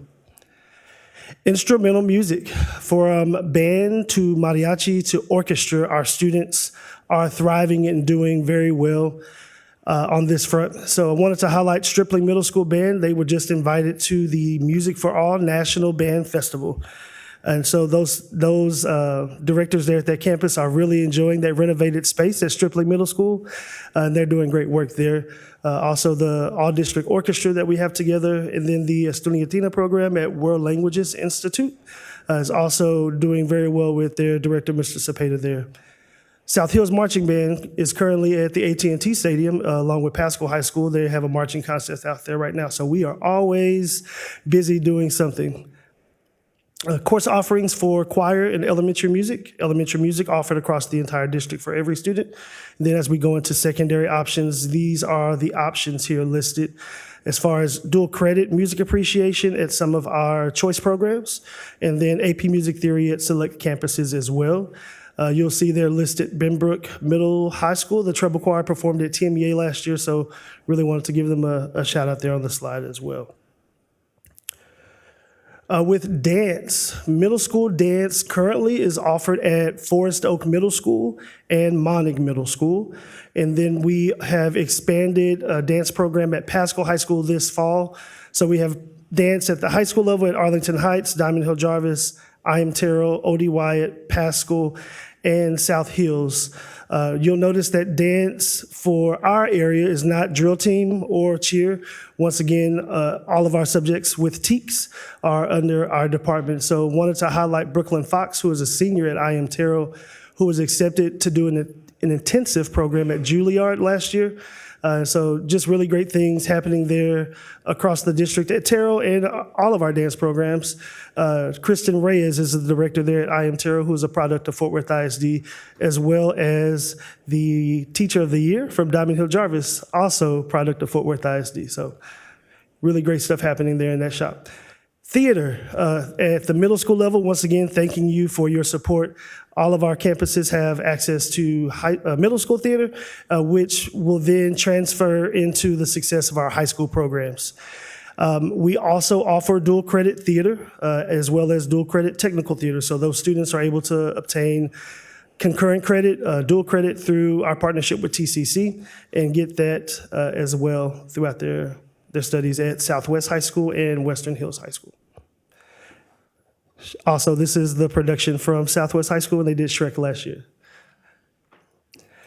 One of the things that I'm passionate about is really making sure that our department has become more data-driven, right? A lot of times as fine arts teachers or even in our role, We like to operate off of feelings a lot, right? It's the good stuff, but I also want to really emphasize the reason why our programs are so successful and really bring forth data to show our students that are engaged in fine arts in Fort Worth ISD are really excelling when it comes to their academic performance. And so some of the data that you see before you, this is the high school comparison of a student that has extended participation in fine arts versus those students that have no experience in fine arts or just complete the state requirement. And so as you look at that, you see the students that approach, you see the students that meet, and you see the students that masters each of those levels. And so there's a significant increase in academic growth with the STAR performance indicators for our students that participate in fine arts. That is the high school level. We also have the middle school data as well from 6th grade to 8th grade. Once again, the extended participation versus non-extended participation in the arts for our students in Fort Worth ISD. Dr. Molinar just gave a review of TIA and how that's impacting our district. We also participate in that, and I am excited to announce that we have 49 teachers that were designated this school year. So we started our first cohort with music, K through 12. We are now in the data validation year for all of our art teachers that will go through that process. And we're currently working with Dr. Lewis and her team to explore other options to include our dance and theater teachers as well into that. All right, so some campus and program spotlights that I'm really excited about. Lowry Road Elementary School. As we talk about literacy, and I think I shared this as well last year, numeracy and literacy in the arts, there are tons of studies, there's lots of research about how students excel in that. Our department has already been doing that work. Later on in this presentation, I'll share how we are strengthening and really going deeper into that. And so for art, I'll use as an example, all of our art students, K through 12, as they create art, they are writing artist statements. And so you can see that across the entire district. If you look in the appendix, I'll make that link is available where you can look at all of our students' artwork across the entire district by 6 weeks. And so in addition to their artwork, you'll see on the left-hand side, those are the artist statements that those students create. In addition to Ms. Cowley at Lowry Road, Stacy Redding, who is the music teacher, is also doing a phenomenal job. She's also one of our exemplary teachers that was just designated, that we recruited from a neighboring district. And she's doing fantastic work there. And I think Dr. Molinar did a visit in her classroom where she saw that firsthand. So we're not just saying that these things are happening, they're actually happening in real time in our classrooms. Another campus spotlight is the McLean Middle School Band. They performed last year at the Music for All National Festival as well. Once again, not many middle school bands are invited, especially from similar demographic groups in our district. And so really excited to highlight the work of Krista Martin and Jacob Gandy happening at McLean Middle School with their program enrollment of 227. And these are those fantastic students that performed there last year. Liz Thacker, can you wave your hand? Listen, so Liz Thacker is our elementary music specialist for the entire district. So she really works to support all of our elementary music teachers. In addition to that small job, she also conducts the Fort Worth ISD Children's Honor Choir. So these students audition throughout the entire district, and they were selected by her. So we have 108 students across the entire district representing 36 schools that come together. They just put on a concert last week, and it was really fantastic. And so this is one of the things I really wanted to highlight because we, as a part of the district strategic plan with student and family engagement, right? All of our groups are a point of pride for our communities, and this particular group is just a reflection of all of the great things that are happening in our elementary campuses. Moving on to our fantastic community partnerships. As I said, we don't do this work alone. And so our staff, in addition to our community partners, are ingrained in the work that we're doing as a district with literacy, but also exposing students to these exceptional experiences that shape their worldview, right? So the Fort Worth Symphony Orchestra does a Discover series. Once again, they did that last week at I Am Tarot. So the Fort Worth Symphony Orchestra, all of our pre-K and kinder students come together and they expose them to the orchestra. They introduce the instrument families to them. But one of the other things that I'm really excited about with this partnership is they also collaborate with the Red Oak Foundation. And so every student that attends that concert receives a book. Members of the orchestra go into the schools and read that book to them, and they gift that to them. So it's really great. The Link Up concert, if you have a student that has learned the recorder, you can smile. But if you have one coming up, I don't know how big a smile you will have. But this is a fantastic opportunity that the fourth grade students have with the symphony orchestra, with the curriculum developed by Carnegie Hall. And so they put on a concert together. The students come together and they play the recorder and the music that they learned along with the orchestra. One additional thing that they do with the district is something I really want to make sure you put on your calendar. November the 4th at 2:30, they'll be doing a side-by-side concert with the Benbrook Middle High School Orchestra. So our students have the opportunity to play with professional musicians on the same stage. And so in preparation to that, these same professional musicians have been visiting the campus and working with our students in Fort Worth ISD. Hands down, unheard of across other areas, and so really excited that our students have that opportunity. They've done this with Carter Riverside, they've also done it with I Am Tarot, so really excited about expanding this so our students have access as well. Bass Hall, the Children's Education Program, our students are so blessed that they have the opportunity to experience master classes and intensives with professionals that come through for every musical. So you see in this picture right here, MJ the Musical came to Bass Hall. Our dance students had opportunity to learn choreography with some of the same people in that production, but also they were able to attend the production for free.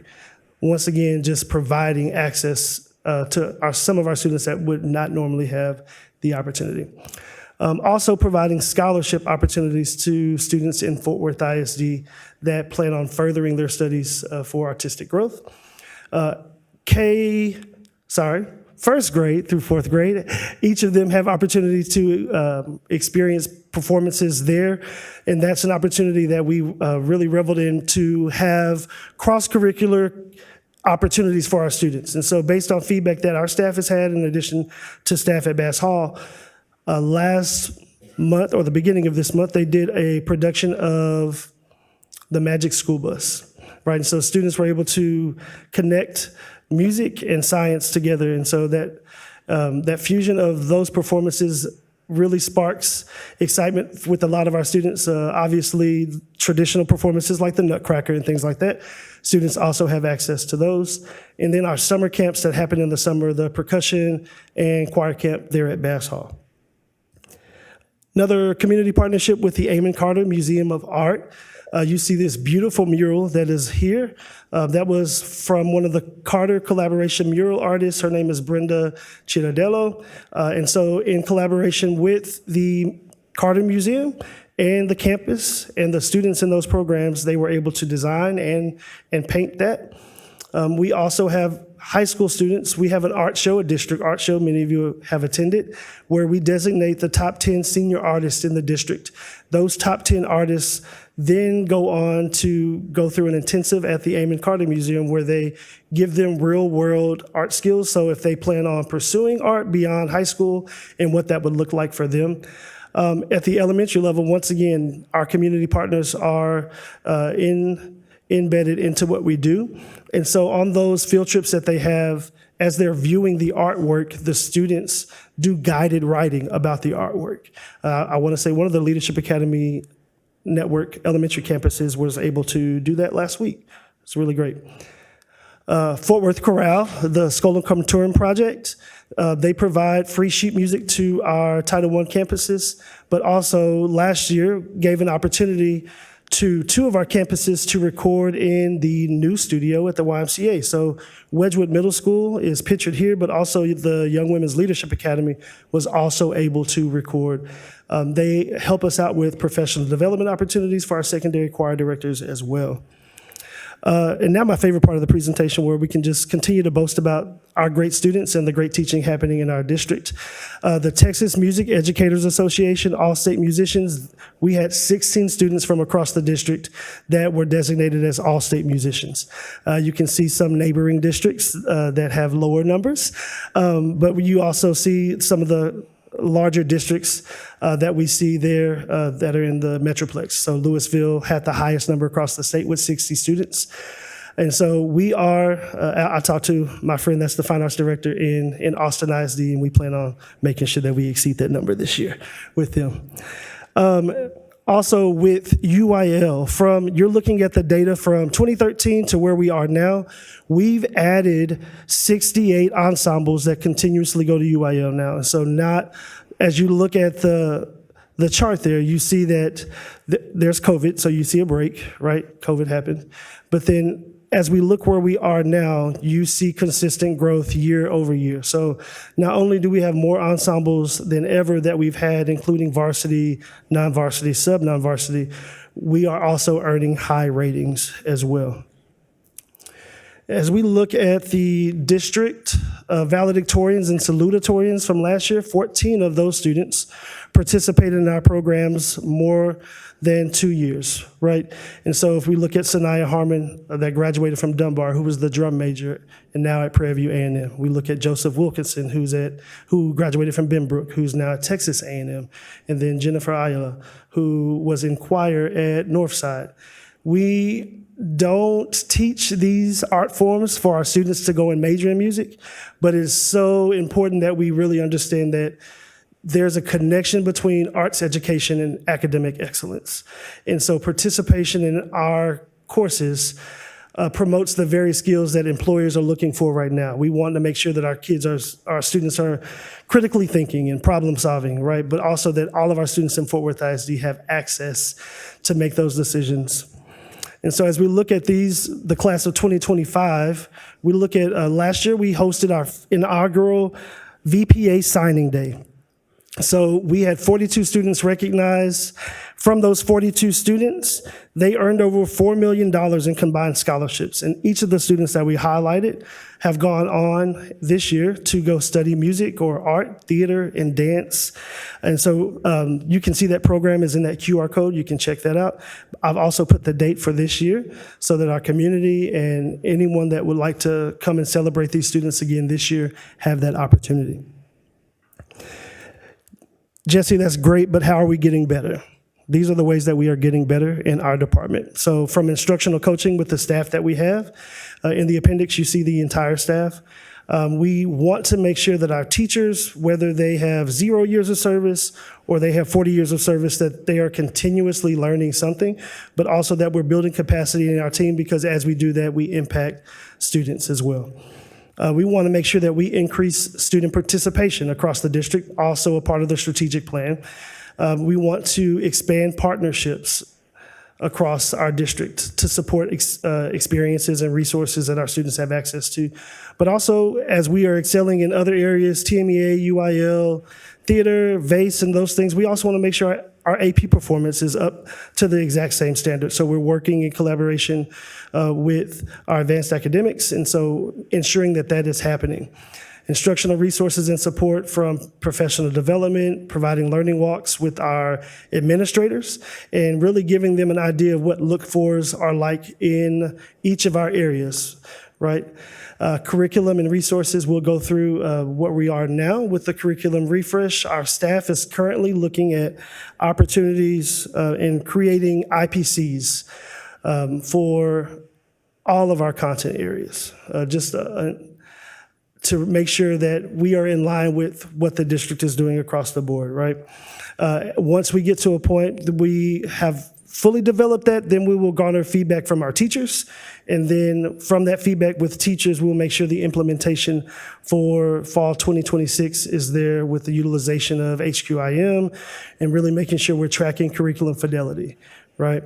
And so as we're talking about literacy, it currently exists, but we really want to make sure, as Dr. Molinar shared in her presentation, that we are all on the same train, going the same direction, right? So really making sure that the literacy component that we have in there is also tied to the work that the district is doing with the short constructed responses as well. So our students, it's tied to those experiences, so we won't have any zeros because those students can then tie it to something that they're passionate about from K through 12. And that's the end of the presentation. I welcome any questions at this time.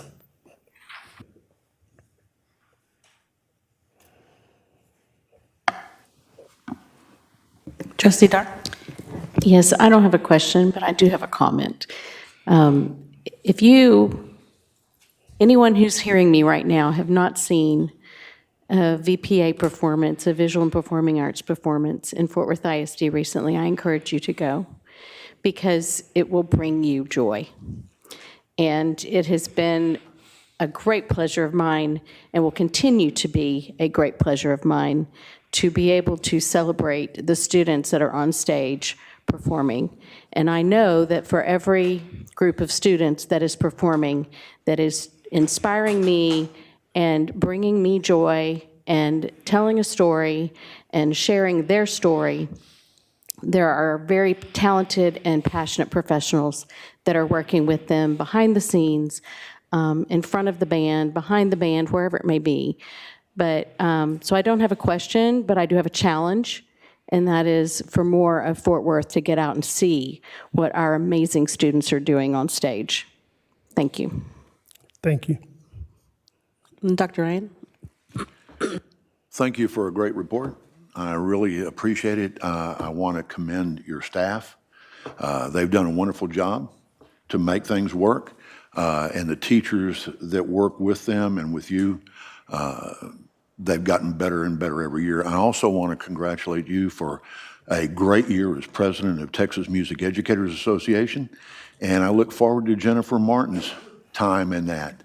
It's going to be great because people don't realize that you led every music teacher in the state of Texas to do better, and Jennifer's going to do the same thing, and we're looking forward to it. So congratulations. Thank you for that. I do have a side note. We have, after me, we will then have 4 presidents on our staff that have been president of the TMEA. So, I don't think that's happened anywhere else. Thank you, Mr. Canton. You brought back the 4th grade, the flute. What's the recorder? Sorry, yeah, the yes. recorders. You brought back the memory of my own daughter in 4th grade. She attended Fort Worth. We have ISD, some yes. we can ship to your It's house. okay. It's okay. I have it in a closet, I'm sure. I thought when you're a principal and it was that time of year, it was hilarious. And then when she came home with her own. But on another note, today I was on campuses and got to experience art class. So I made sure I stopped in, and just great things going on. A lot of creativity, how they're integrating the math as well in there, and shapes, and just wonderful work that you guys are doing. So thank you. Thank you. Our last report will be our Deputy Superintendent, Curriculum Instruction, and he will be focusing on college, career, and military readiness from access to outcomes for every student.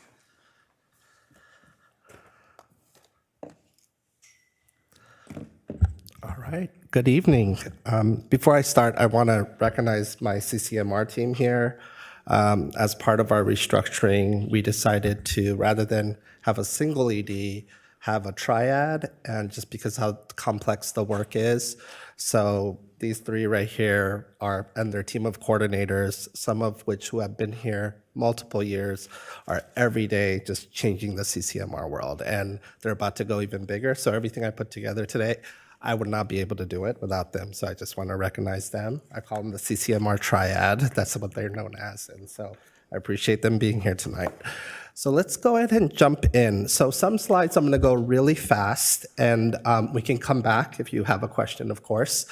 Right off the bat, this is what I call our highlight reel, right? This is the slide in terms of when we think about CCMR, we think about how the class of 25 did, right? The class of 24 did. And so the data is always delayed a bit because, our seniors could earn multiple things after graduation. So when you look at it, 89% of our seniors graduated with a CCMR credit. That's a good number. Our peers are in the 90s. So I will tell you that most folks in the Texas Urban Council are in the 90s now. That's a good thing. But we'll talk about what's driving that number and what we need to really have drive that number going forward. 31% of our seniors earned an industry-based certification, an A through F certification. That's a big deal. That means they earned a industry-recognized credential of value out in the marketplace. And we'll talk more about that too. And then 300 of our seniors earned either a associate's degree, a level 1 certificate, or a level 2, showing deeper levels of college readiness. And then 40% of our just overall student, that's not just the class of the graduating class, earned at least a 3 or more on an AP exam. And that number is the highest it's been in a long time. Just a quick refresher, these are all the ways that you can earn CCMR credit in the state of Texas. I'm not gonna go over each one. You have seen this before, like going back to last year and previous years. But everything from enlisting in the military to passing an IBC test to taking a dual credit class to earning an associate degree, right? And so those are all the different ways that you can earn a CCMR credit in the state of Texas. I know this is small, Trustee Dar, but if you click on the link, I promise it takes you to a better view online, but it's the best I can do to fit it in. This is all of our programs of study of what we offer, from cosmetology, cybersecurity, automotive, right? These are all the programs of study that we have offered, accumulated over the years, right? And we are looking at these as well. I think we need to look at these, what will define the next decade when it comes to Tarrant County, right? And so just something that we're looking at. We launched a new program this year. I'll talk more about it later. But not everything is offered at every school, so every dot means what's offered at that campus. So our CCMR numbers have been going up. That's a great thing. That means more and more kids are graduating with some level of CCMR readiness. And I'm saying that in a very particular way on purpose, and you'll see why. Doesn't mean that level means deep level of preparation, but we'll talk about what that means. But we are definitely putting in the work to graduate more of our seniors with credentials of value, with preparation to help them navigate the world ahead. What's driving that number? You can see between the last 2 years, one of the biggest things driving that number is a thing called Texas College Bridge. That number went down last year, and that's a good thing. And you'll find out why I'm saying that. And other things are going up. Texas College Bridge is something that will be going away. It was created during a post-COVID world, and it has been driving most of the CCMR gains in most of our urban peer districts. It's a problem Texas created that it's now trying to solve, and we'll talk more about what that is. It does help students prepare for college. 100 universities and community colleges collectively across Texas recognize it, but that's it. But we now have generational data on kids who are TCB ready and how they did, and we'll talk more about that later. And everything is weighed equally now, and I'm emphasizing that because that's going to change. So let's jump into CTE data. I want to first give you some vocabulary so we're all rooted on what a completer is. A completer is basically a student who has passed 3 or more CTE courses, right? And being able to earn 4 or more credits in a program of study. That is an important concept. We have deep levels of research now, and Texas has responded to this, that being a completer plus earning an IBC means you are more likely to earn a very competitive wage and a job. And being a completer and earning an IBC aligned to an actual field that's in demand increases your likelihood. So just earning an IBC is not enough. And it's not going to be enough anymore just because we have this data. And we've had this data for many years, going back to Perkins data, the federal grant that supports CTE. Here's how we're doing in IBCs. I'm really proud of this data. We worked real hard last year. Dr. Molinar charged me with I'm tired of being in the bottom. I need you to step up our game when it comes to IBC. We were not even testing most of our students. We were not testing them, literally just not giving them an at-bat, a swing. And this is one of those tests that you can test multiple times throughout the year. So last year was the first time where we almost tested 100% of our students. And guess what happened? We also increased passage rates at the same time. But you can see the A through F IBCs are a lot more rigorous than the non-A through F, right? A CPR certification, while important, it's not ultimately an A through F certification. But this is an important number, and it just shows when we put in the work and the hustle over a single year, look at what we can pull off. But we also uncovered a lot that year. Computers with outdated software, data systems centrally that was not talking to the campuses properly to respond to the data. So it helped uncover things and solve things. But just like the hustle put in by our campuses, look what we can do. And now this is the new norm going forward. Here's how we've been doing. Remember I said IBC is not enough. It's completer plus IBC. So as you can see, as Texas has raised its standards for what counts as CCMR readiness, and the gold standard going forward will be completing a program of study, completing, right, 3 or more courses, and earning an IBC. How have we been doing over the years? Lots of room to grow, right? Not many seniors graduating with an IBC and being a completer. So this is a very important number to pay attention to. So when we say college may not be for everyone, then we better care about this number, because if college is not for everyone, then we're saying we care about this number, because this is the number that's going to ensure that they are in a living wage, in a competitive job that can actually be family sustaining, right? That's what this will guarantee. So this is a number to pay attention to in Texas going forward. Want to spotlight some programs. Our police partnership with Fort Worth PD continues to grow, a great, great partnership where you can earn an actual level 2 certificate. It has grown. As you can see, we have 66 juniors and seniors across Eastern Hills, O.D. Wyatt, South Hills, and Southwest. We're really excited about this program. It meets both the demand of and the needs of our city, but it is also an example of a job that you don't need a 4-year degree in, but you can meaningfully enter the middle class with, and many of our students are pursuing this. Our middle program is an example, so I wanted to give you 3 different examples. The first one is expansion, expanding what's working. The second one is modernization. So we have had automotive pathways for a long time, but over the years, we lost the ability to stay competitive and current with what's expected of our automotive pathways and programming. And one of the gold standards is ASC certification. We used to have it and we lost it. And the energy was lost too. This year, we are spending the entire year, Rob and his team are working to bring back that standard. Audubon is a big partner there. They donated that car that you see right there.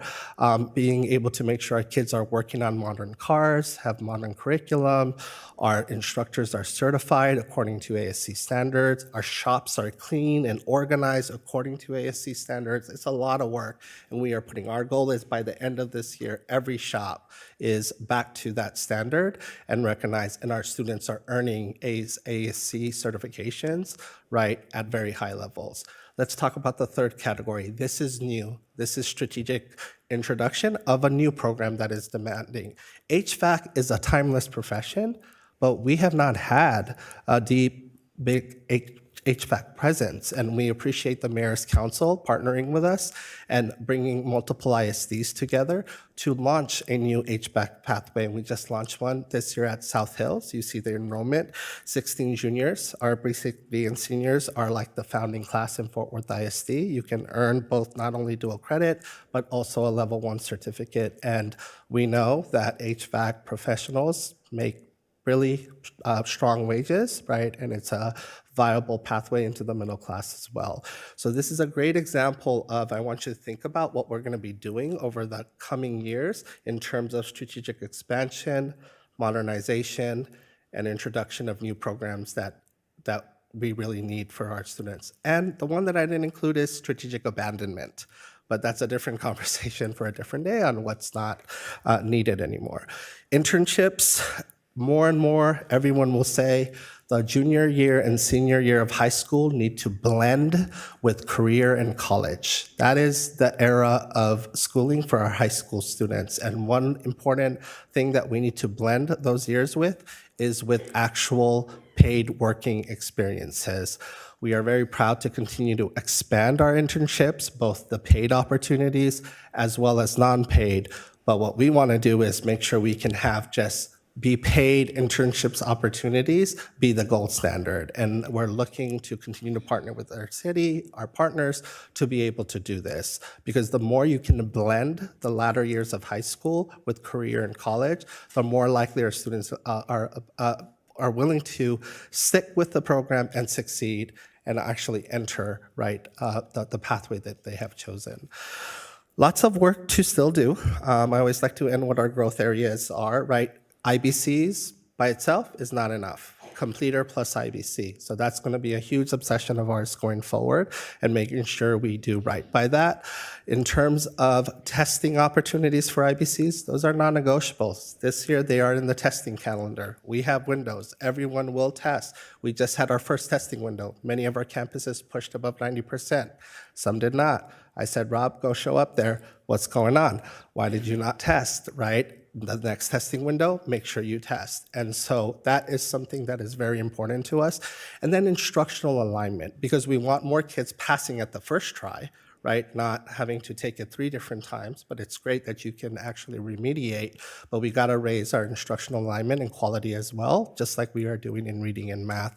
And of course, continue to expand work-based learning opportunities and just continue to retain students, because being a completer means you gotta stay with your pathway. So we're working really closely with T3, as well as our guidance and counseling to keep our students on their pathway. Otherwise, students may want to drop out or change their course. So we got to keep our kids focused on the pathway that is best fit for them. Let's shift to AP, another pathway into CCMR. We all know AP, I won't spend too much time, but the research is very clear. Students who are scoring a 3 or more do better. We have the research for that. And students even scoring a 2 also do better as well. We have the research for that as well. And new research just came out with Texas students showing students who mix AP with CTE are doing even better as well too. So that's just something else to think about as well. Fort Worth has a long history of having AP. We have, I went too fast. We have expanded every possible course you can think of. We're offering 39 this year. But while we have multiple, pretty much almost all the courses, but the distribution is uneven, right? We still have some, what I would say, inequities in terms of how we offer courses. So I have the team looking at what are the foundational courses we should offer in every single campus when it comes to our comprehensive schools. Like, that is very important. We have over 8,400 tests that were given last year, but I am proud to say that last year we had about 4,900 students enrolled in AP classes. This year we have 5,500 students. So the number continues to increase, the number of students taking AP, and now we have middle schoolers taking AP classes as well, as you can see there. Here's how we're doing. As you can see, passage rates has increased. We're nowhere where we want to be. The state of Texas is still ahead of us. We would like to catch up and exceed them. But while we have increased access, increased the number of tests and participation, we have also increased passage rates, right? So that's a big deal right there, right? Again, when people say, when AP became more open and more active when looking at student potential holistically, well, the data is very clear that they can thrive and succeed. And so this is comparison data to see how we're doing, and we plan to exceed the state of Texas. That's a goal that our team is looking at as well. we want to make sure that our teachers are using a very powerful tool in their hands, and it has not been used with fidelity. This year, we're hoping is the first year where we start using more use of it. It's called AP Classroom. It is literally a classroom instructional tool in which where you're teaching a lesson, you're teaching instruction, and you can literally simulate the AP questions, right, over time leading up to May. It's very important. So when you hear about like DOLs, this is a version of a system that DOLs in AP. Basically, it's a very important instructional tool. I can tell you some were not using it. This year, the biggest deal was everyone's using it. Now it's about using it effectively. It still does not about an effective lesson and differentiation. So we have the team literally mapping out to make sure that our principals know how to monitor this, support this, and our campuses and our teachers know how to use it effectively. This is basically something called AP Potential. AP Potential is based on the PSAT and essentially measures what students are more likely to succeed in an AP class.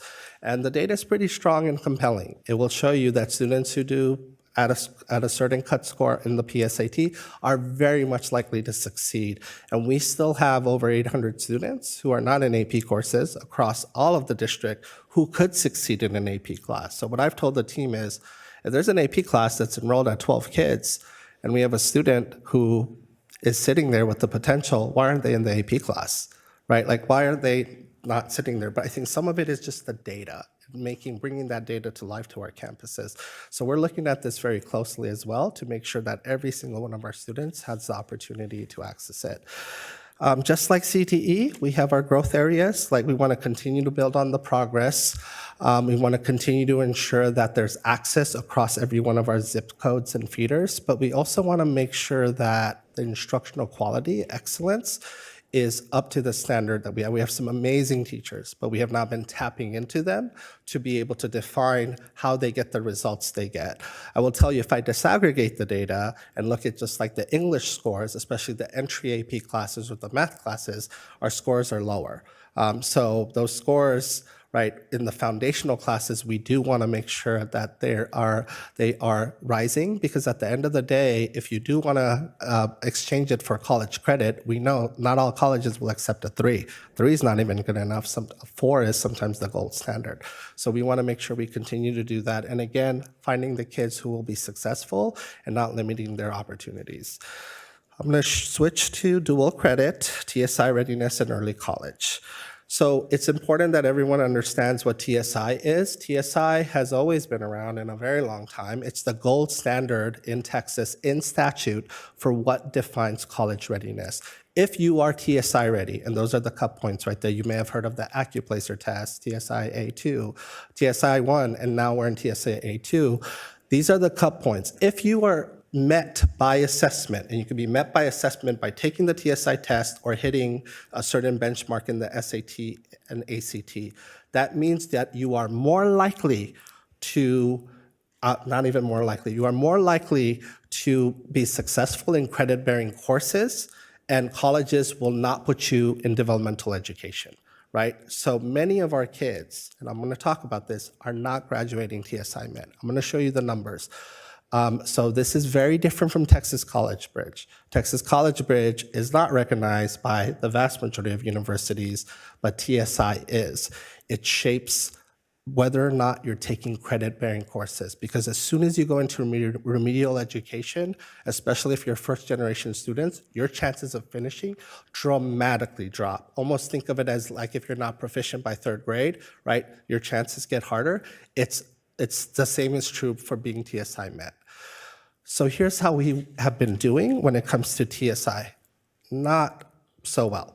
We have a whole lot of room to grow. But look, already for the class of 2026, we already are at pushing where we were the previous years.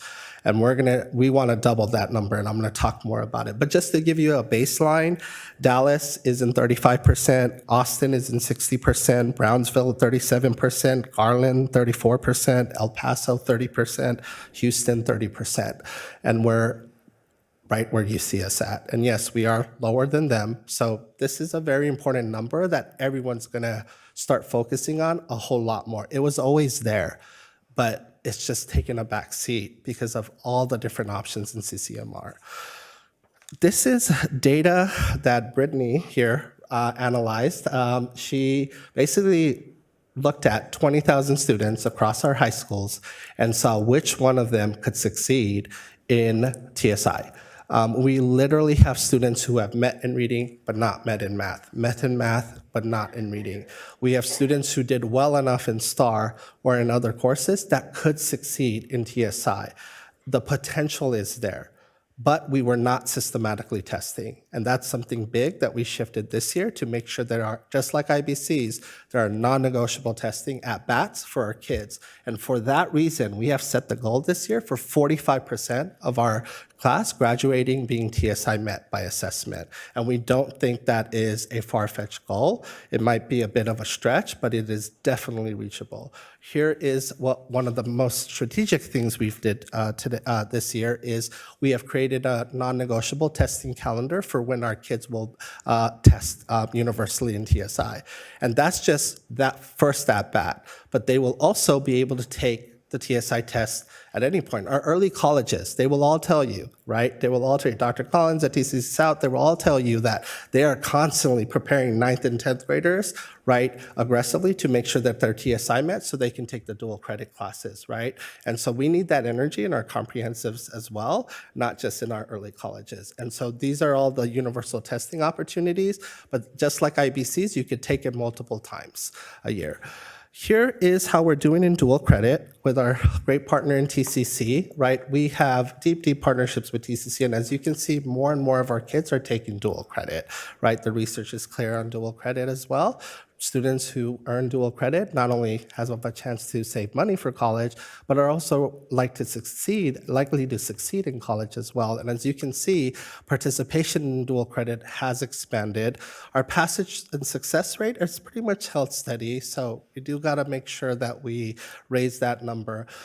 I think the important piece here, though, is how is our alignment looking?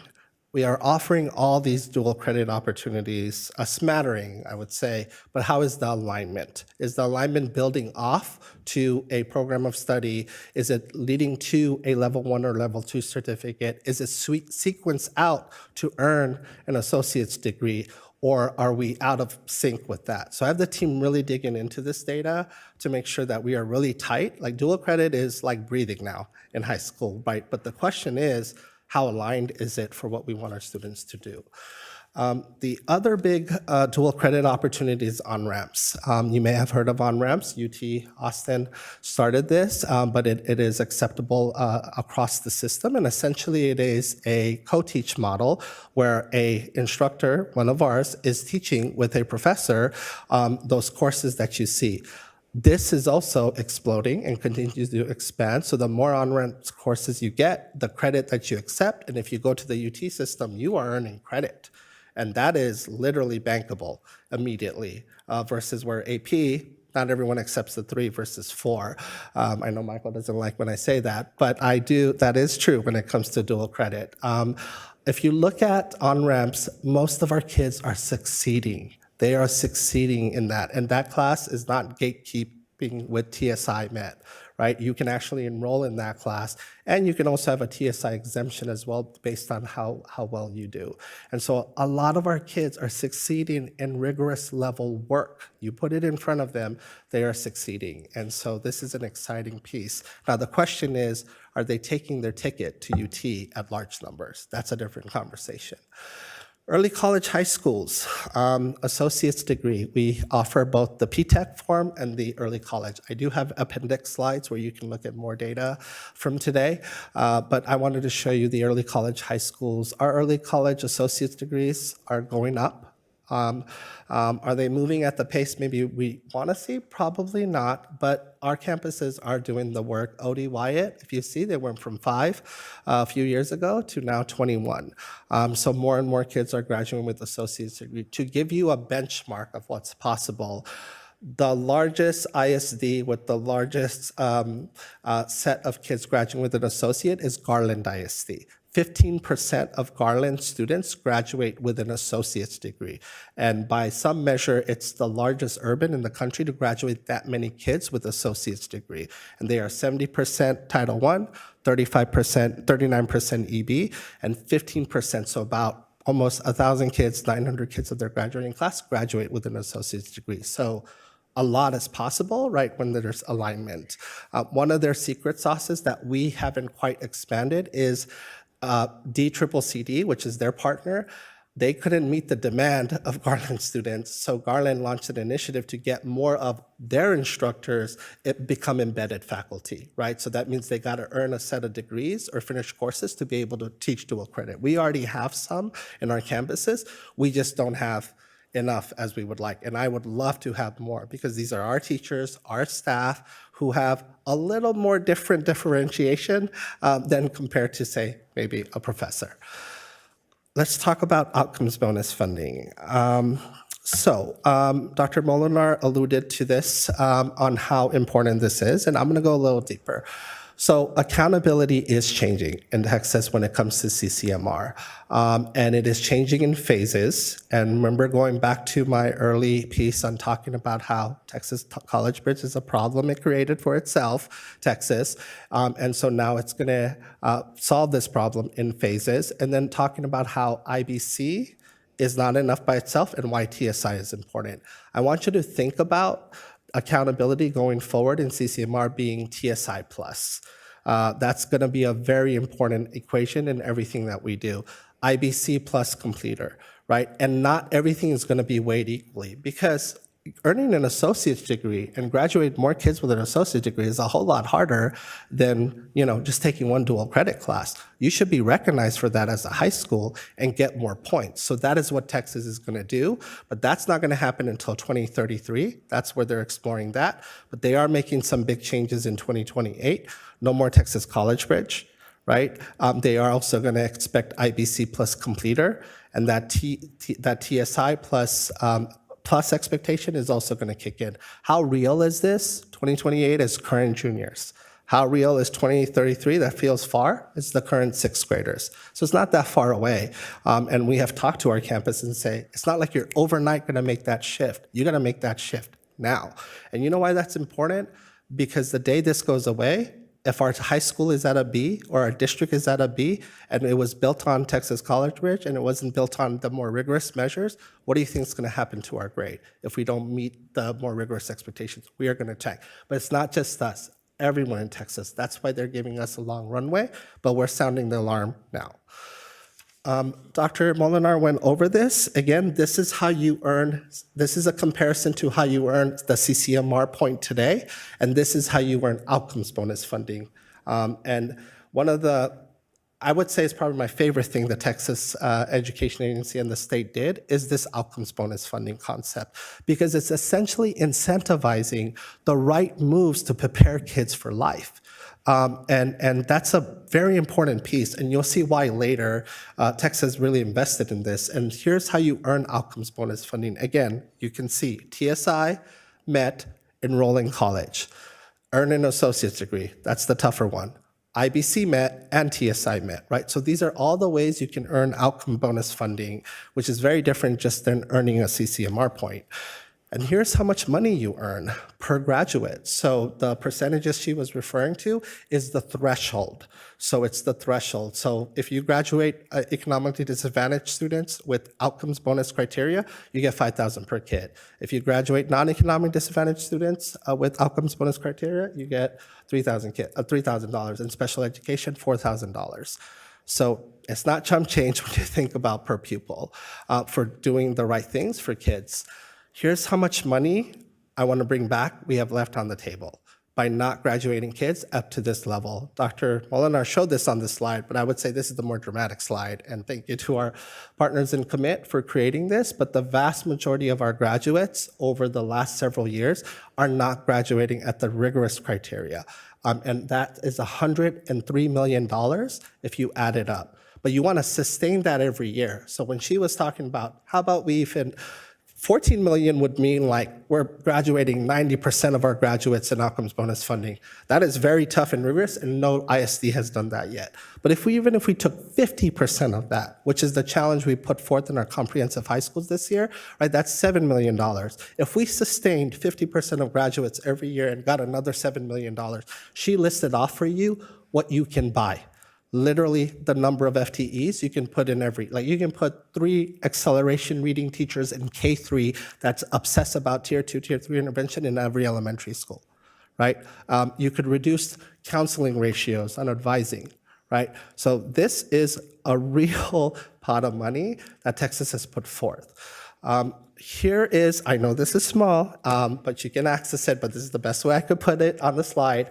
This is how our schools did in 2023 in terms of how much they generated in outcomes bonus funding.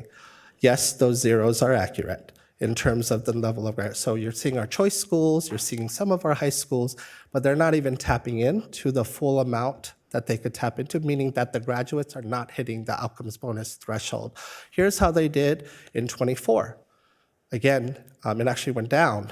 And we're confirming 2025 numbers because we need the college enrollment data, because remember, one of the most important data pieces is TSI plus enrollment. And again, you can see how much we're actually tapping into. To give you a comparison, I'm going to talk about this actually in a different slide, so I'll wait on that.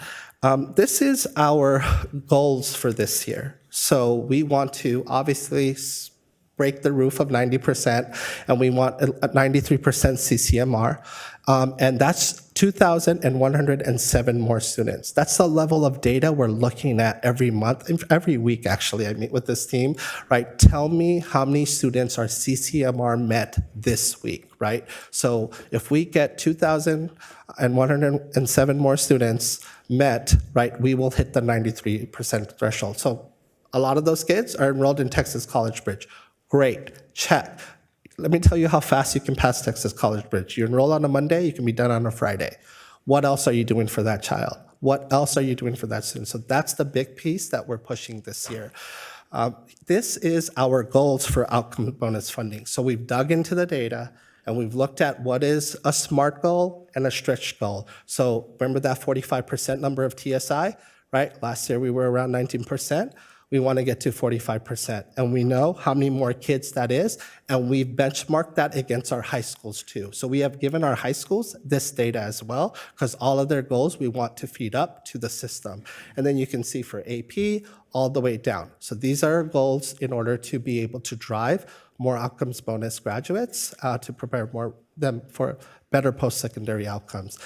This is also an important number because you're more likely to enroll in college if you're applying to a college that you want to go to. So we want to increase the number of apps that our kids are applying to. We want to make sure they complete their financial aid. And then, of course, enroll. 49% of our students most recently enrolled in higher ed.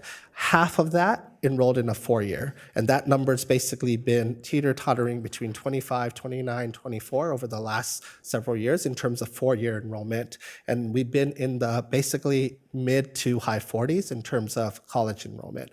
So those are our targets.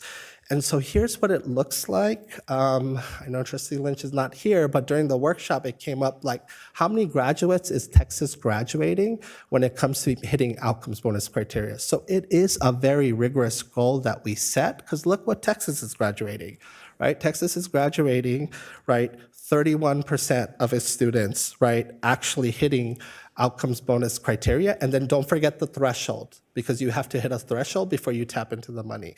And then here we are right there that you see at 19% and about 19%, and we're gonna confirm class of 2025. To give you a comparison, Dallas is at 34% today, and they moved that number from 24 to 34. They jumped 10% in a single year.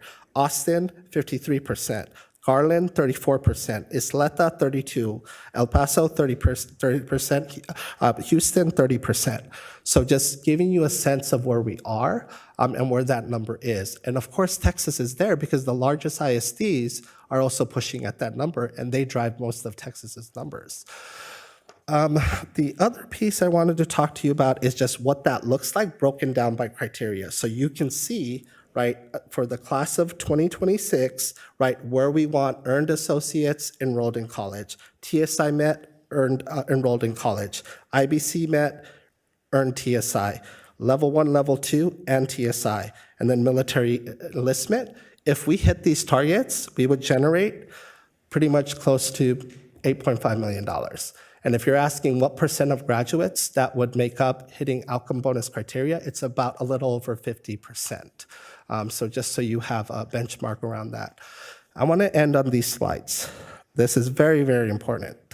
So why do outcomes bonus criteria matter? This is a generation. Texas has done amazing work around longitudinal data systems. And so this is the Texas Education Higher Coordinating Board, right, who handles all of higher ed. This is a generation of 8th graders. We could look at 8th graders by zip code, by middle school. This is all of Fort Worth ISD's 8th graders from 2013. And then we followed them through high school, through graduation, and then 6 years later, what percent actually earned a degree. It is not a high number, right? It is not a high number. FWEP recently did one for the city. The number was not very high. You hear about the mayor talk about economic mobility. Everyone's talking about economic mobility because are we reproducing poverty or are we breaking poverty? Because why? Look at that top number, $2.57 billion, $2.5 billion in lost lifetime earning potential. That's a tax base. So why is Texas putting forth outcomes bonus funding? Well, selfishly, because it needs a tax base who can contribute to its economy, right? Let's look at another. Here is McLean, right? 476 8th graders. And then we followed them, 23%, 110 of them, that class ultimately earned a 6-year, after 6 years earned a degree. It's not a high number, right? At the end of the day, there's a whole lot of melt. And a lot of things are happening. And a lot of those kids graduated without being TSI met. Let's look at McClung. And I chose these two schools on purpose because I wanted to show you in terms of the level of disadvantage versus not. Again, 214 8th graders, and at the end of it, 25 8th graders earned a degree. What gives them a better shot to finish, right? They TSI met, IBC, completer, right? And making sure that they have the best possible armor. That's the metaphor I use while they go through everything else in life. Breakup, hunger, love, family, all of that. But preparation matters. Many of our kids are getting stuck in developmental courses and they never finish. And so that's why outcome bonus funding matters. I know Dr. Muller said the money doesn't matter. The money matters too because we'll reinvest in more supports for our kids. I'm going to end on this slide. One of the things we did this year with our guidance and counseling team, with our counselors, we are making sure everyone understands the social mobility rankings of colleges. If you go back a decade ago, during the Obama era, the education department published something called the college scorecard. Not all colleges were happy. We always get accountability. Where was their accountability? And so they created the college scorecard. How many students are they taking in and graduating? And how well do they take Pell Grant students? These are students whose families earn about $30,000. And how well do they graduate them? And do those kids earn a job within 6 months that supersede their family's income? You can literally go to one county in a community college, earn a degree, in 6 months get a job that doubles your income, go to another county, this data exists in Texas, and struggle to find a job, and with an associate's degree, earn high school level wages. That is the level of power that some of our institutions have. And so I'm a nerd, so I gave you links to learn about which institutions in Texas ranks high. One of them is right next to us. It is in the top 50 in the nation, UTA. So I'm really excited that we have a partnership, pending your vote today, to launch something that they have never launched. And President Cowley, I love that she decided to embrace this, direct to UTA, college-bound, college career ready. It is essentially a seamless enrollment pipeline. By the end of junior year, before senior year starts, our kids would get one form that says, you're in. And they have the Blaze Scholarship, $100,000, covers fees and courses. We just got to convince them to cash that ticket. Because why? They take students, over 50% of their students are Pell students, meaning their families make about $30,000. Their graduation rate is pushing on 65%. That doesn't sound like a lot, but have you seen college graduation rates? They're not very high. That is very high. Their Pell Grant students are not that far behind the 65%. It's over 50%. So a student who graduates Fort Worth ISD has a better shot at experiencing social mobility by going to UTA. Not only UTA, UNT's up there, and several other Texas schools, and many are not, right? I'll stop there. Any questions? Trustee Dar. Thank you. I don't have a question. I have two comments. One is I would love to see Fort Worth ISD expand their dual credit and their on-ramps opportunities. I know that finding qualified, certified professionals to teach these classes is challenging. However, in my opinion, coursework and evaluating what a student knows as far as their whether or not they should receive college credit based on a portfolio of work as opposed to one 3-hour test would benefit a lot of our students. And so I hope that we will continue to find ways to seek expansion in that area. The second comment is simply that I did have an opportunity to review this presentation in advance, and I did send quite a few questions to Mr. Chowdhury, so I'd like to say thank you for responding to those questions and answering those for me prior to this evening. Thank you. Trustee Luenos. Thank you for this report. On slide 10,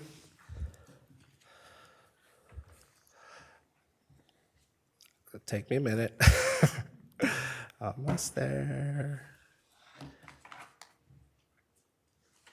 Yes. can you explain the numbers? I know we are 2025 and that 18% versus the 29% for 2025. So these are graduates from those classes who graduated with an IPC and either as a concentrator or a completer. So remember, the gold standard for an IBC graduate is graduating as a completer, right? First it was make them a concentrator, 2 or more courses. But they're like, that's not good enough, and industry's not recognizing that. Completer is the gold standard, and all of the asterisks, because Texas started stressing it and changing and moving like the emphasis until it took them until recently to say, hey, we want our graduates graduating with an IBC and being a completer. These numbers show you historically how we've been doing according to this new standard, and basically a whole lot of opportunity to graduate with that. Like, I'll just give you a benchmark. Garland ISD, 55% of their graduating class graduated as a completer with an IBC. Thank you. And then on the next slide, 11. 7? No, 11. 11. So I'm glad that we have a new that we have that partnership with Autobahn. I know last year I talked about having our students working on new cars versus old cars that we had before. So I want to thank Autobahn for contributing a new car to the program for our students. Not a question there, but a comment. And then on slide 16, we have the enrollment of students, the AP students. How can we increase the number of AP students? We have some, Amon County 146, 10% of the student population there. Well, first, we can start by making sure our AP classes are fully enrolled up to the level they are. I am waiting for a good problem to have, like, hey, our AP classes are bursting out of the seams, we got to create another section. So we still have a whole lot of room to fill the ones we do offer, right? And then, of course, raise the quality of the programming. So how it really is, if you look at that AP potential slide that I had shown here, right? We have over 800 students spread out across our high schools who will do really well. And that's just based on this, right? There are many other factors to look into. So how is, one, make sure we actually enroll our classes up to a full enrollment size, and then make sure we support our students. But just adding classes without actually filling the classes we have also creates problems with FTEs and master schedules and such as well. I see. Can a student, or do we have any data for a student who did on-ramps, and that student also took an AP test? I know, some students only do AP honor or AP classes, but do we have any students who take AP tests and also not AP, we're not enrolled in AP classes? I mean, like a competition to see if on-ramp students are doing better than AP students? We don't have any data like that, but here's what I would tell you, Trustee Lorenos. I just showed you 8th grade data on how kids are doing. A lot of those kids graduated with top of their class. A lot of those kids graduated with AP classes, right? But not TSI Met, or going to a college that was mismatched from what they need. So at the end of the day, those two things are not going to be enough. It's going to be those other things that I talked about when it comes to TSI Met, ensuring that they enroll in a college that actually matches their aspiration and also does well by them. So, but I will tell you, the data with dual credit and AP, dual credit is, for the longest time, AP was the gold standard, but dual credit is coming out that it is equally great, if not better in some regard. I'm sure the AP folks won't be happy that I said that, but that data is clear. Because what's the gold standard? Finishing college and entering a family-sustaining wage and holding either if you're a middle class, let's hope that you retain your class. But if you're working class, like many of our students, we want them to supersede the poverty that they inherited. And many of our kids are not right now when they're graduating, including valedictorians, salutatorians, right? So that's the work we really need to start obsessing about. Thank you. Dr. Ryan. Well, thank you, especially with starting the HVAC classes. One of my sons runs an HVAC corporation in Michigan, and he'd hire every one of them that graduated with certification. So they need that. We need that here. Absolutely. And hopefully that will work. With me trying to work with kids to get them into a certain academy, the biggest thing I run into is dual credit versus AP.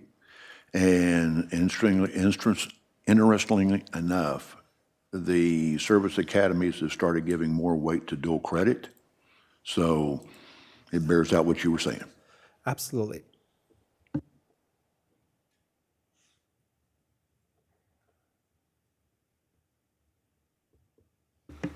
Any other questions or comments? All right, thank you. We are up to Trustee Martinez, may I ask a question about Dr. Molinar's report at the beginning? This is on slide 4 from the superintendent's report, which I know may take a minute to pull back up. But it's basically the chart showing how many, what percentage of 0 scores were received. Were those tests graded by AI? Yes, they were, and there's always an appeal process. In 2024, we did do we did an appeal, but they are scored AI. But AI is scoring our assessments with the state, and that means we need to make sure that we instructionally have things in place. So Dr. Upchurch is here with us now, our Chief of Technology, and he is working with our curriculum instruction team on how we can have resources. Not to write to the AI test, but look at how it is graded and look at what criteria. But then how do we implement and we provide those tools to our students and to our teachers? And last year, our technology department put on a technology conference, and their guest speaker, he focused on AI. And I attended that conference, and one of the most powerful things the guest speaker really said that hit home with me is as a district, if you want to limit what is coming for your students, and he was particularly talking about AI and using it responsibly, then you are limiting their ability to compete to get into college, because we have districts that are already implementing AI responsibly, but teaching their students how to use it. And they're writing their college essays utilizing it. And they are utilizing it every day for instructional purposes correctly. And we have to get there as a district, and that is our next steps. We've already had conversations with that, and we will start implementing that because we need to make sure our students can compete, but it's how we do it correctly. And our kids step up every single time when we put those expectations in place. With the scoring of the writing, did we ask for any of our writing We did not responses appeal. to be? Not Yeah, for we did this not class. appeal. Not this, we did not. I mean, these are zeros. This is no attempts. This is us as a district not having, once again, a curriculum in place last year that supported what they needed to be able to align their assessments with. And that is something we recognize. We already implemented into the new framework, but then as we dug deeper, we knew we needed another layer, and that's why we're implementing the third 6 weeks, and we just completed the first round of training. We got feedback from the teachers participating in the training. Our demonstration teachers will be participating November 7th, I believe is their PD date, so they can be model teachers on our campuses. Okay. Well, I appreciate the emphasis on teaching writing. I love teaching writing. That's where my passion lies. I also know that a lot of teacher preparation programs do have a heavy emphasis on teaching reading and teaching math, but they do not have an emphasis on teaching writing. And so I'm glad to see that we are focusing on that as a district. I hope that as we proceed, that we are focusing on what we're doing within the lesson cycle to ensure that students see themselves as writers. The STAR test is clearly important, and I will never argue differently, but the goal of education is not to pass a test. The goal of education is to create students who see themselves as readers and writers and mathematicians who can pass a test. And so I hope that we're focusing on what in that lesson cycle every day is empowering those students to be writers. Thank you. Any other comments or questions? Okay, we will move on to number 7, comments by board members or superintendent on current district activities and announcements. Are there any comments from the trustees or Dr. Molinar? Trustee Jackson? Thank you, President Martinez. I want to thank Albertsons. This is the 10th annual Thanksgiving dinner giveaway. They serve up to 500 families in East Fort Worth, and I especially want to thank the Eastern Hills High School team, led by Tremania Thomas, principal, Letitia Manning, assistant principal, Terrence Watson, and Sonia Van Gilder. Also, we have a partnership with the Fort Worth Police Department. More than what you heard about here, there's also another one, Commander Anton Williams and then Tracy Carter, and they all come out, and we have a very organized event, but 500 families have Thanksgiving because of this event with Albertsons. So I just want to say thank you. Trustee Dar. Thank you. October is Principal Appreciation Month, and so I'd like to say thank you to all of the principals in Fort Worth ISD for the hard work that you do every day. It is hard work being a principal, and so thank you to those who choose to do that work, whether you're at the principal level or the assistant principal level. Specifically, I'd like to thank the District 6 principals, Elizabeth Kells, Ebony McDonald, Mandy Spoon, Katie Reed, Ellen Eilertz, Rachel Walters, Crystal Clark, Jennifer Kennedy, Dana McKenzie, Barbara Ozuna, Stanley Johnson, Rodrigo Durbin, and John Engel. It is a pleasure to watch you in action. Thank you. Trustee Lewibenhus. Thank you. I want to thank the Advanced Academics Department under the direction of Mr. Michael Fouché and Mr. Mohammed for the Whiz Quiz competition that started last Saturday and it continues to go on. So I want to thank all the volunteers and all the teachers, all the sponsors who are making this possible for students. So thank you. Dr. Molnar? Yes, I do want to recognize it's Dyslexia Awareness Month, and we have been highlighting all the work our literacy department has been doing around dyslexia, as well as this is a true partnership with our city. And I want to thank that partnership and everyone that's really wrapping their arms around literacy. It is such an important part of literacy, and we know we have students that we have not identified, and that's why we have put that second screener in place for 7th grade, and we have adopted a new curriculum. So we had some of our students who actually have participated in our dyslexia program and put together a wonderful video celebrating Dyslexia Awareness Month. So I encourage everyone to go on our social media page and check that out. Just true success stories and the importance of literacy and how it really shapes a person in the student's trajectory. With that, I also want to make sure our parents understand that what you saw tonight and what you will continue to see every single day is our commitment to academic achievement and student progress and accelerating our students from our pre-K 3 students all the way to our high school students. Regardless of the news of the TEA takeover, this is the work that we are committed to every single day in this district and will continue. We will continue with what we have put forward with very bold and aggressive initiatives.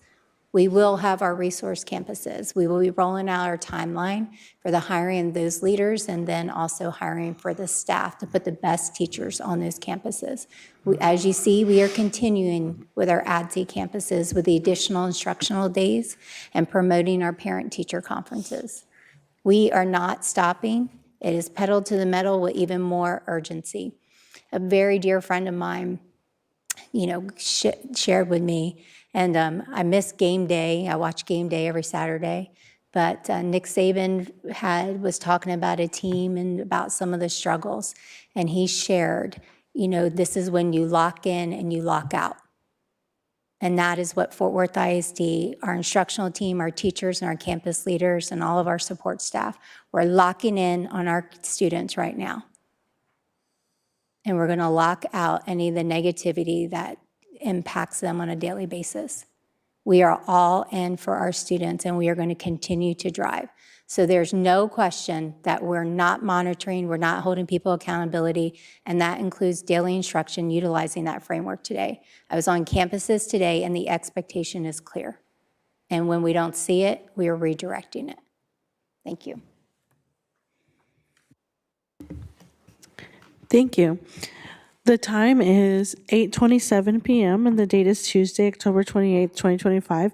We will now recess and reconvene for executive session as authorized by Chapter 551 of the Texas Government Code under Sections 551.071, 072, 074, and 076.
first grade. I noticed that other kids were a little more ahead of me in reading. I was confused why. That's when I got tested for dyslexia. Being identified with dyslexia, being able to also participate in the curriculum that we're offering, and then being successful is life-changing for our students. There's no words. I can literally go home driving and I'm crying because I've seen that. I hope the parents know this is going to help their child out a lot when they get diagnosed.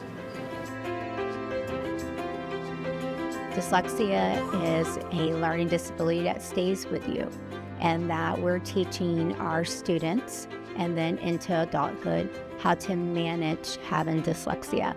The new curriculum is called Take Flight and is well known on the national level. It's a point of pride that we're offering another strategy in the area of literacy for our students, but then also for the city of Fort Worth.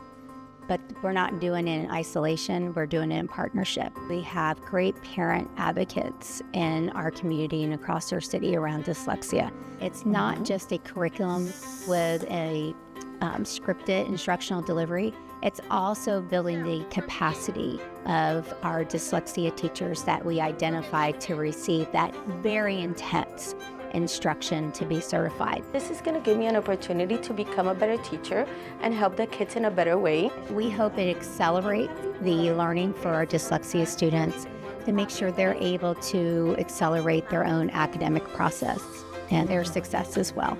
I'm taking chemistry, honors algebra, AP Human Geography. We have built in the best practices for a dyslexia student or instruction through dyslexia instruction into our curriculum frameworks, because those are best practices for our students. A valid and open action until. So we look at the academic progress of our middle schools in the area of literacy, and there's a need to make sure we're identifying the students that maybe were not identified in elementary. I see that when they start and how much they struggle, not being able to read, not having that confidence. And after a year, when you're working with them and then you see everything that they can accomplish now. I couldn't read as good as I do now. Not viewing dyslexia as a negative way and viewing it as like my superpower, which is really cool because like I have it and not everyone in my class does. So that makes me stand out. Okay. That helps. We have to not only celebrate our students and our parents, but celebrate the teachers who are doing this hard work every day for our students. I just work for them every day and night, because I have sleepless nights thinking, what can I do tomorrow to make it better for them?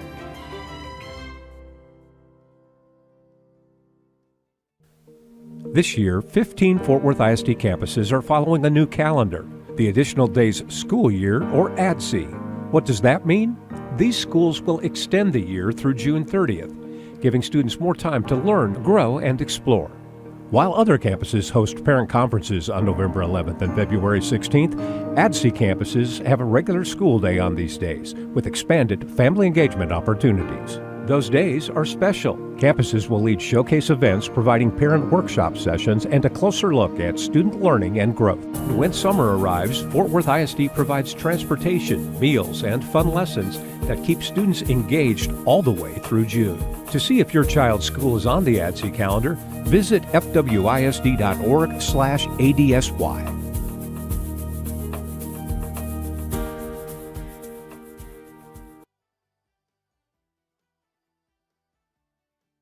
Fort Worth ISD staff and families. Today we received official notice regarding a state takeover of Fort Worth Independent School District from the Texas Education Agency, TEA. The process will begin immediately with a posted notice for interested citizens to serve on a state-appointed board of managers under the guidance of TEA. Selected applicants will report to our commissioner, Mike Morath, and are required to participate in rigorous governance training. A conservator will be named to ensure the district supports its low-performing campuses. Additional details will be shared with you in the coming weeks. The letter also shared that our commissioner will announce and appoint a superintendent after reviewing prospective superintendent candidates, which will include myself. The reform we have in place are aligned with TEA and will continue. We must remain committed to the daily delivery of high-quality instruction for our students. As a result of the dedication and hard work of our staff, we're already starting to see progress on every campus and in classrooms across our district. I am honored to serve as your superintendent during this transition. Thank you for your continued commitment and dedication to the students of Fort Worth Independent School District.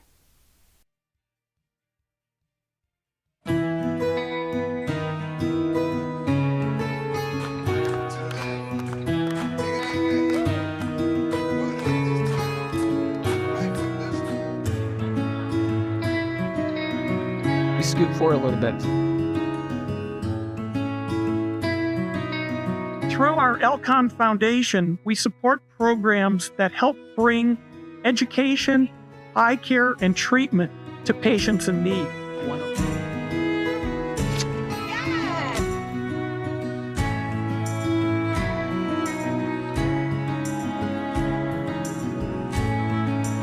We've also come to realize this place is not only just a wonderful playground for the Joe Kelly children to just be a kid.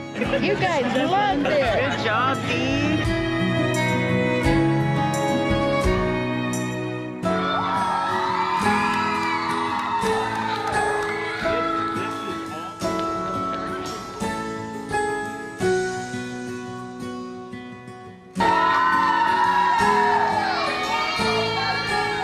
Riding a bike allows children to explore their communities, develop physical fitness, and create memories with your friends. This is fun riding a bike. They are really excited to be a part, and it really has added so much life and just so much joy to our recess time and to our day.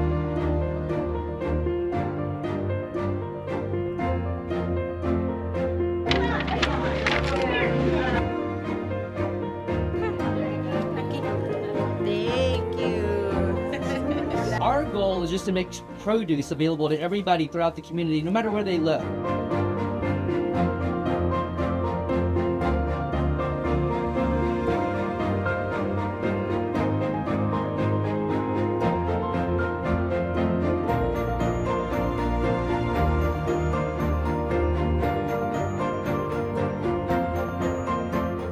I'm going to take all of those ideas, put it together, and we're going to then create your new playground.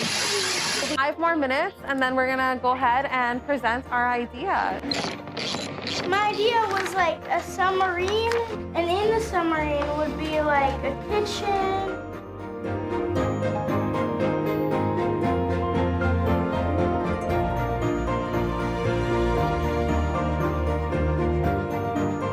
Here to help our community. Times are tough right now, and a lot of people, groceries are expensive, and this is a way to give back.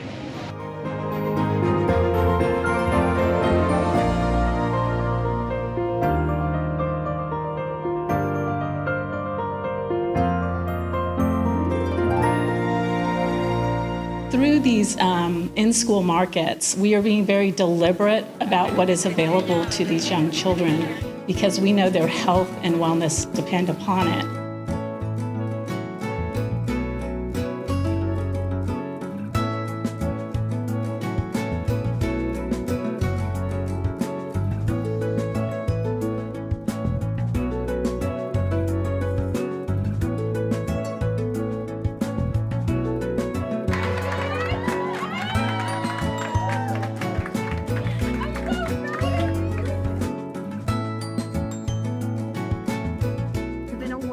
The highest award from the Girls Eat National Scholarship, $25,000 scholarship.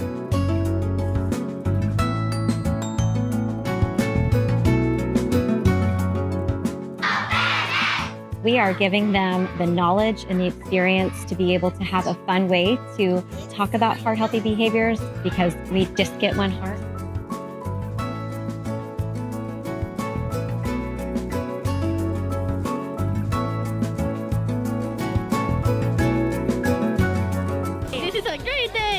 We donate these shoes to about 4,000 kids that are going to get new shoes to help them train for their 5K race.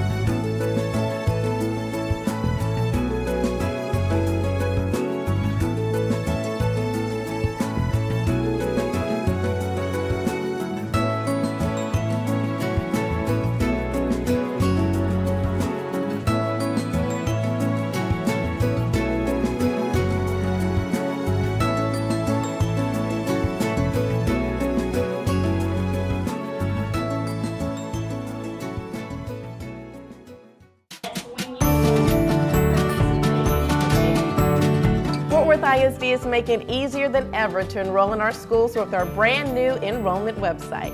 Designed with families in mind, enrollment.fwisd.org is your one-stop shop for all things enrollment. Fewer clicks, easier navigation, a faster, smoother experience from start to finish. Whether you're a returning family or new to Fort Worth ISD, everything you need is right at your fingertips, all in one place. And yes, it's fully bilingual, so every family feels right at home. It's go time, Fort Worth ISD. A new school year is full of promise, and your journey starts right here. Enroll today at enrollment.fwisd.org and experience enrollment simplified.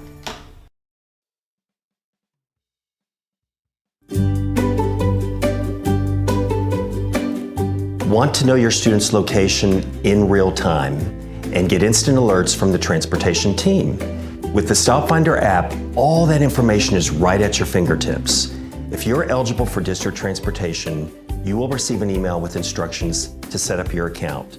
No worries, didn't get the email? Just call us at 817-815-7900. We're here to help. Here's what Stop Finder lets you do. You can track the exact location of your student's bus in real time. Get geo alerts when the bus arrives at or leaves your student's stop. View transportation schedules at any time, and send secure messages to Fort Worth ISD's Transportation Department, and a whole lot more right through the app. Getting started is very easy. Step 1, search for Stop Finder in the App Store or Google Play. Step 2, activate your account using the invitation email from Fort Worth ISD. And finally, Step 3, you're all set. You now have full access to your students' transportation information. So don't wait. Download Stop Finder today and travel with peace of mind, knowing exactly where your student is at every stop.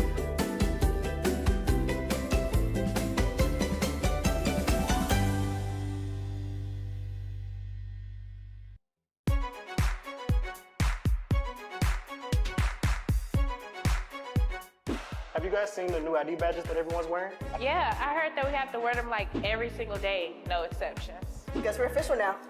Starting this school year, every student from elementary to high school must wear their school ID badge every day. Wear it around your neck using the school-issued lanyard. Wearing your badge in your pocket? Not gonna cut it. On your hat, not even close. And sorry, no stickers, glitter, or customizing. It's gotta be clear and readable. Your badge helps speed things up in the lunch line. Just scan it and go. Need to check out a book? Your ID badge makes it easy. Hello, I would like to check out this book. Good to go. All right, thank you. And most importantly, your ID badge keeps you safe. On the bus, it lets your parents know exactly when you get on and off. It also helps us know who's on campus and helps during emergencies. Badges aren't just rules, they're tools. Show it. Wear it. Own it.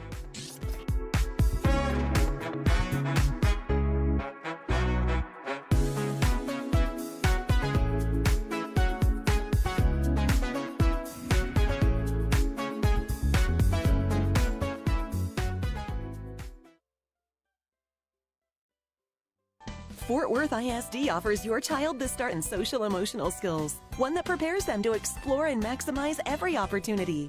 Free all-day pre-K classes taught by certified teachers trained in early education and child development. Your child's future starts here in Fort Worth ISD, where the best begins. Visit fwisd.org/pre-K to learn more. It takes a team to educate a child, from the bus drivers who safely bring them to school, to the dedicated staff who keep everything running long after the bell rings. Every role is essential in shaping a student's future. Fort Worth ISD needs you and your unique skills. Whether you're teaching in the classroom, supporting behind the scenes in IT, preparing nutritious meals, or teaming up with our classroom heroes, there's a place for you here. Apply today and start building a brighter tomorrow for yourself and the students you'll inspire. Because Fort Worth ISD is where the best begins.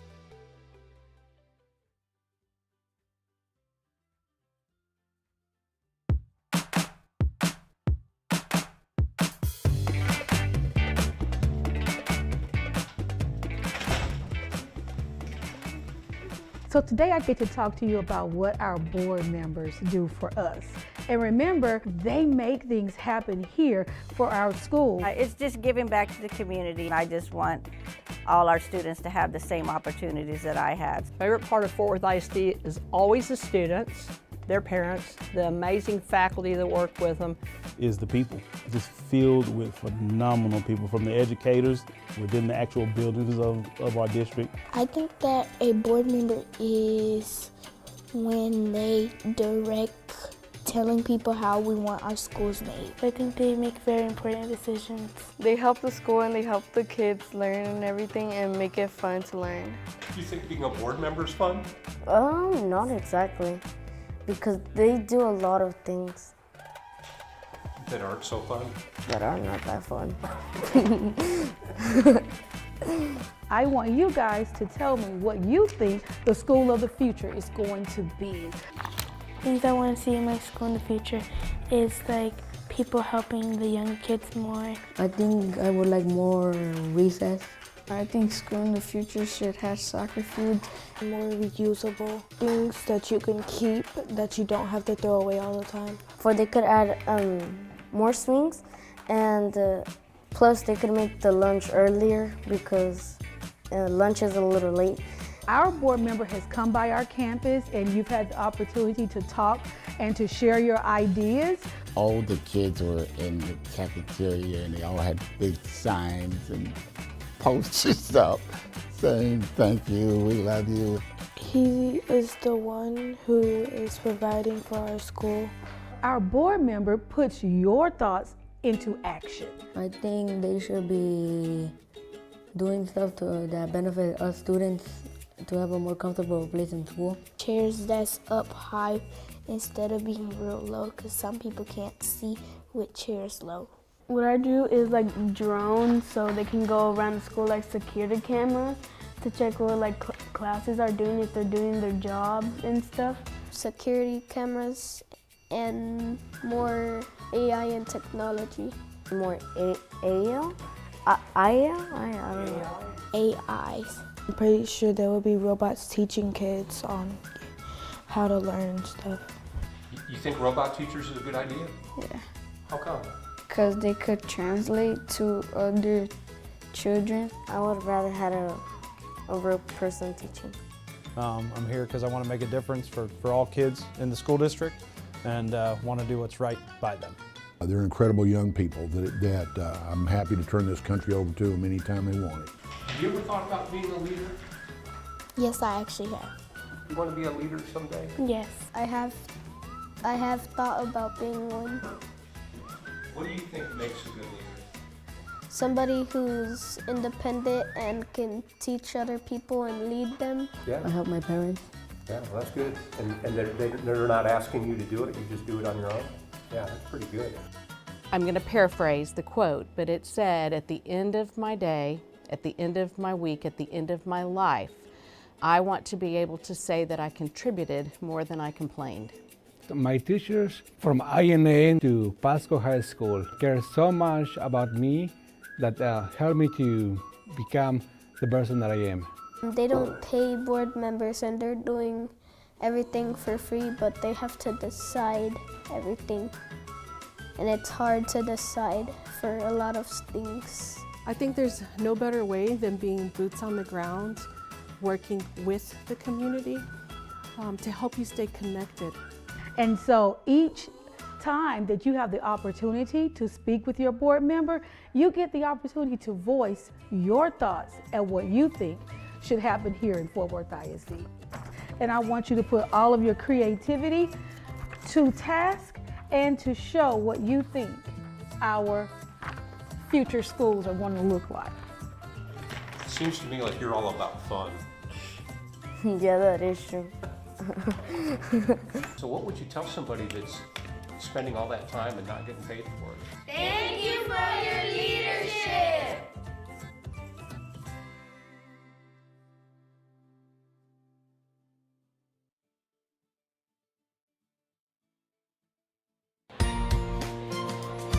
Come on, team, big smiles. These kids need supplies. We're going to pack 2,000 backpacks. I was talking to our friends at Fort Worth ISD just before that. This is by far their biggest project that they're doing the donation. I said, we will do this so fast, we will blow your minds. There are 6 different items that will go in the backpacks. These are a box of Kleenex, a ruler, a pack of markers, a pack of crayons, a pencil pouch, a pre-printed note from American, and the 2 highlighters. So these backpacks are going to go to middle school kiddos, so we are happy to step in there. Pencil bag, I feel like we're markers, tissue, and 2 highlighters. You've heard the saying, it takes a village to raise a child. We're so blessed to have American Airlines within that village with us.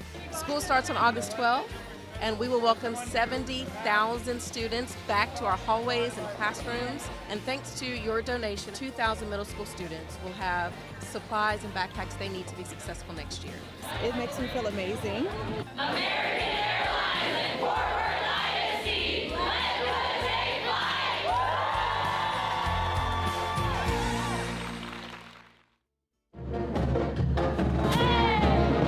This is our kickoff for this school year. We have over 250 bus drivers, we have over 100 monitors, and this is our grand kickoff for the 25-26 school year. Miss Doe Anna, Miss Doe, you are the next contestant on The Price is Right. Normally they'll have this like in an auditorium, people will sit there, we'll have speakers. This time we wanted to make it fun, like a talk show, game show, from classic 80s style. The winner of the 16 piece cook set is Mama Marilyn Walker. We can't stop smiling. Like, I walked in here, I started smiling, have not stopped smiling yet. Today, to start this thing off, we want to acknowledge all of our new hires. Y'all come on up here. These are all our new drivers. Back in April, we started having weekly job fairs, and we've hired over 40 drivers. We have no driver shortage. And that's the first time, I think, in a long time that we've been ready for the school year. We're happy to partner with Fort Worth ISD. Higginbotham is located right here in Fort Worth, and we feel it's really critical to partner with the local community and give back to the local community that we support and that supports us as well. First ones who see our kids, or last ones who see our kids at night when they drop them off. And I can't thank them enough and how much they mean to us in Fort Worth ISD.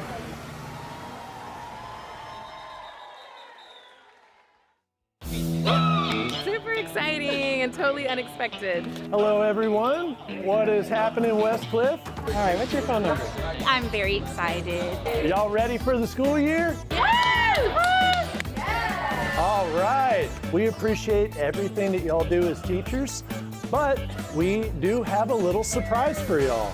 Are y'all ready? All right. So Office Depot and Boise partnered together to get y'all a $20,000 shopping spree. Let's head on out. You have $500 to spend today. We're so overwhelmed right now. We're just excited to be here. It's amazing to give back to the community that we collect donations for day in and day out, and it's nice to see that it's actually worth it and that we're getting the right people and the right people that need the help in here. Coffee, look. It's not on the list. Yeah, I don't care, but I have a Keurig and teachers need coffee. So excited. This means so much to us. Ink for my printer because it's been telling me I'm out for a while. And then I've gotten a journal and I'm trying to figure what else out. I just don't even know. 15 5-year-olds that would love this. Your total is going to be $496.80. Thank you, Office Depot and Boise Paper. Love Westcliff.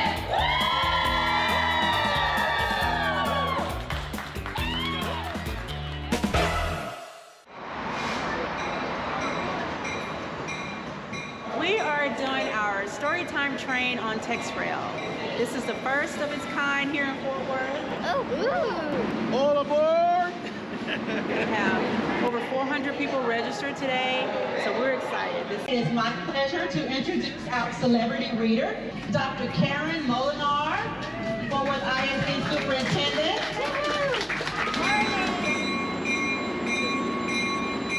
Are you ready for a story? Break, squeal, then stop.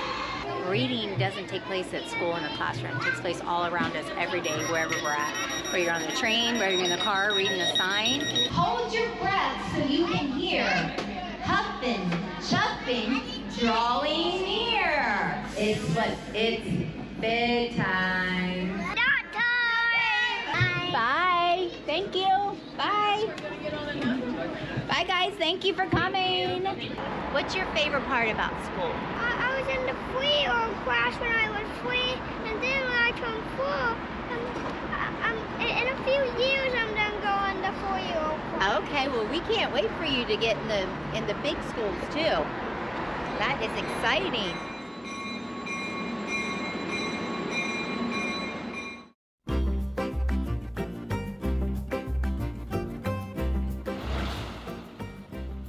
Good morning. All right. Let's do this. Well, good morning. Welcome back.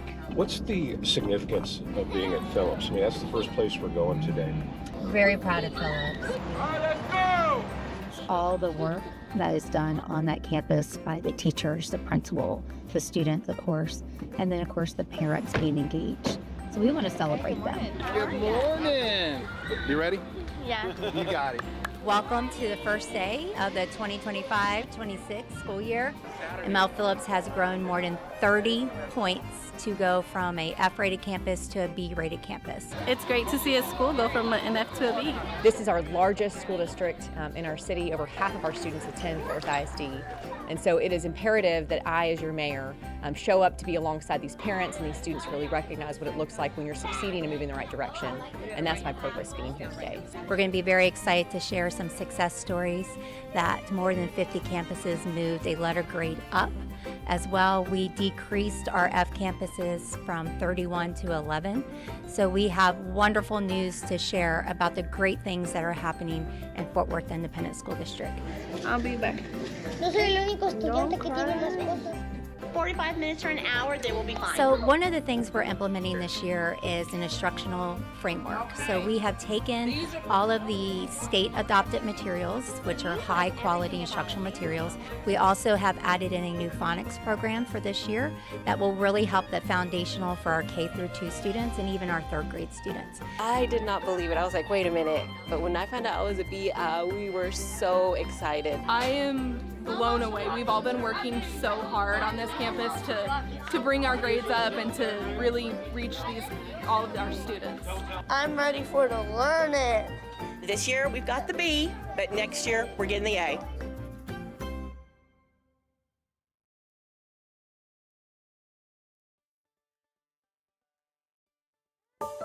¡Qué bonitos! Buenos días, mis hermosos. Since I was little, I wanted to be a teacher. So I want to see people writing. Quick, you have 1 minute. I've never really thought about being anything else. How many in total for this second part? And everybody would say, oh, you're so good at math. Don't you want to be an engineer? Tienes que estar poniendo atención. Una pregunta más. I come from a family of teachers. My mom was a teacher in Colombia. ¿Cuál es tu evidencia del texto? All my aunts and uncles, and most importantly, my mom and my dad are educators. 5 times 3 is equal to what? I studied 1st, 5th, 3rd, and 4th grade with my mom, my dad, and my aunt. I think it is a blessing that my sister is literally my team member, and my mom works at the school too. So it's something that I'm just so happy to come to school every day because we work in such a good team. It's such a good environment.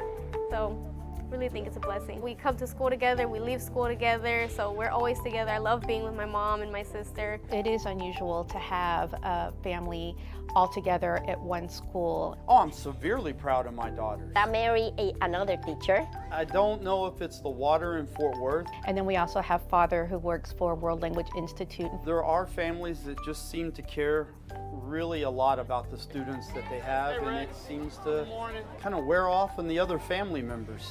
Thank y'all. Great day. They are hardcore, dedicated teachers, educators. I wanted to leave a legacy in Fort Worth before I leave. Every year is to work for them, for the students.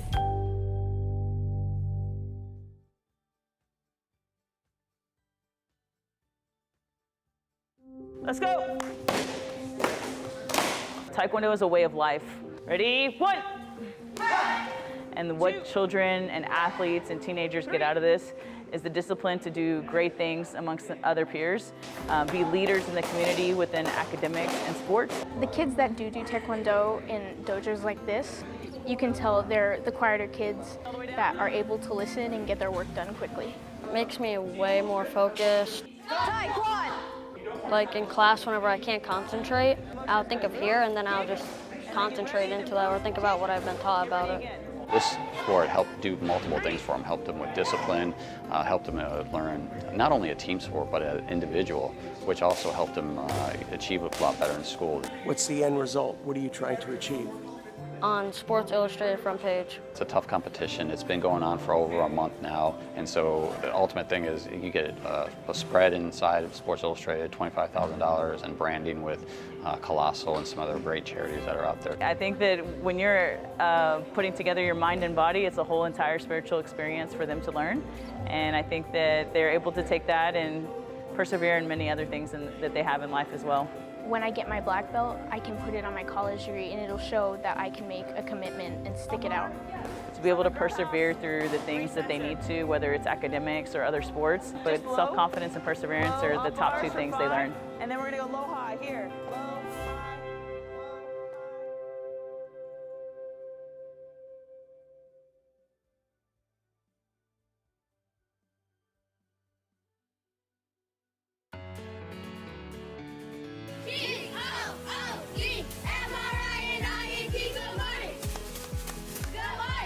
Welcome to Marjorie M. Walton Elementary.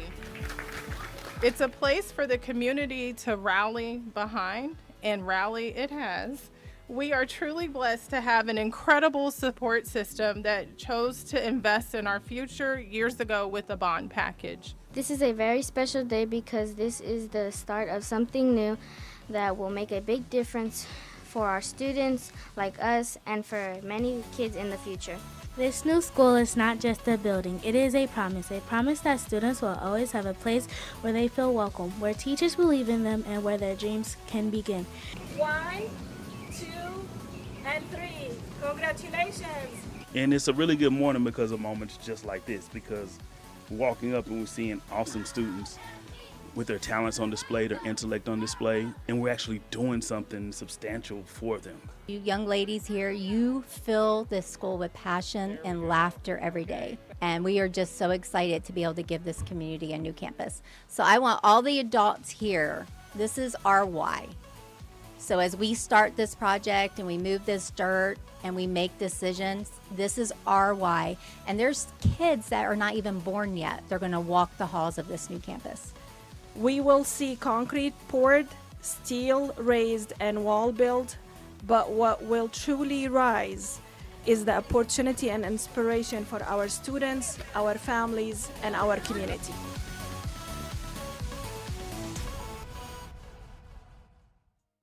I believe we're not just in the middle of a literacy crisis. I believe that we're in the depths of a literacy crisis.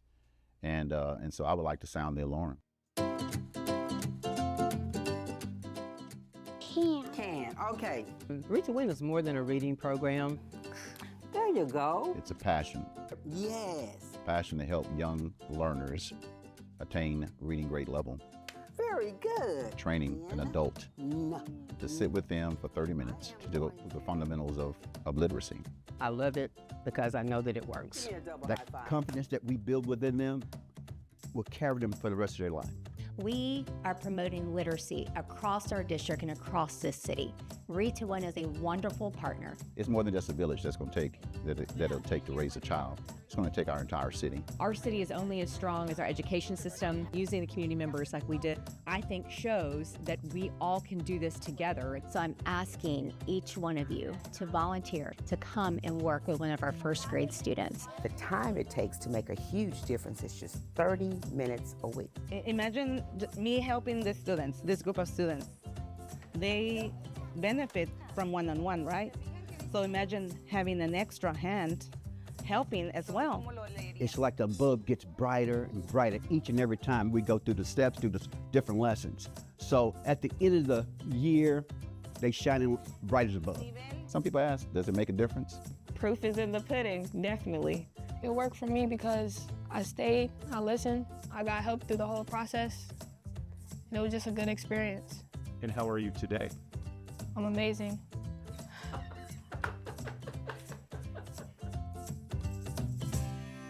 If you love children, and if you can read, then guess what? You become a Read to Win adult reading coach.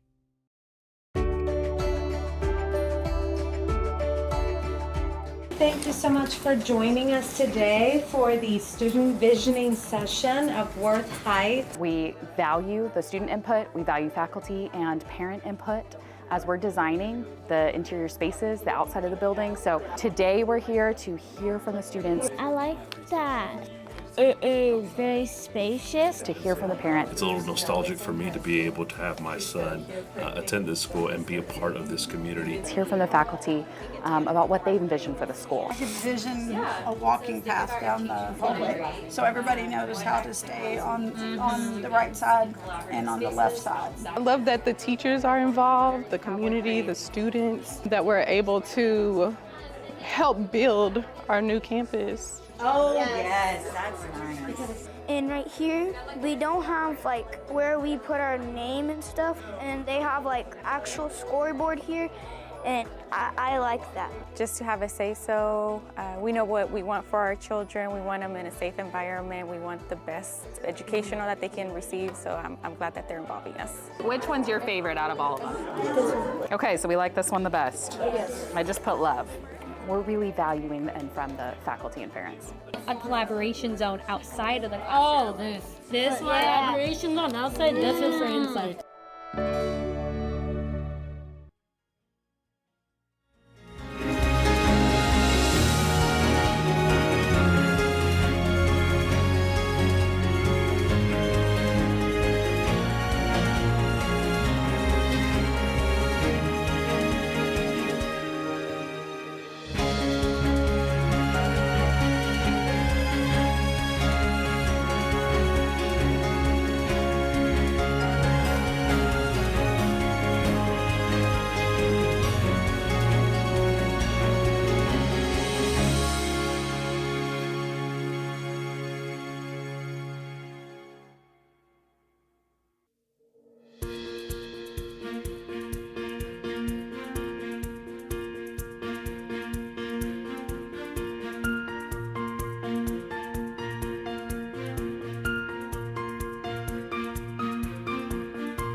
feeling down, wanna come my way, gonna lift you up. Let me hear you say, yeah, we're living on love. Yeah, we're living on love. Yeah, we're living on love. Yeah, we're living on love. Oh, oh, we're gonna take you higher. Oh, oh, we're gonna lift you up. Oh, oh, we're gonna take you higher. Oh, oh, we're gonna lift you up. When you hit the ground, don't you lose your way. Gotta get back up. Let me hear you say, yeah, we're living on love. Yeah, we're living on love. Oh, oh, yeah, we're living on love. Yeah, we're living on love. Oh, oh, we're gonna take you higher. Oh, oh, we're gonna lift you up. Oh, oh, we're gonna take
In accordance with the open meetings law, the board opened the meeting at 5:32 p.m. with a quorum present, recessed open session, convened executive session, adjourned executive session, and now reconvened open session at 11:13 p.m. with the quorum present. We are up to consent agenda items. As board president, I am making the following statement in accordance with the board policy BBFA local. This is a reminder to all board members of the legal conflict of interest requirements and disclosure requirements you may have for matters under consideration on the agenda for this meeting. If required by law, board members shall recuse themselves from all discussion and shall abstain from voting on any matter pertaining to such a disclosure. Trustees, we have been provided an opportunity prior to tonight's meeting to submit questions and receive responses concerning the consent agenda and action agenda items. Are there any questions or comments at this time specific to the consent agenda items? Okay, seeing none. Do I have a motion accepting consent agenda? Trustee Jackson, do I have a second? Dr. Ryan? Any discussion? Please move to voting.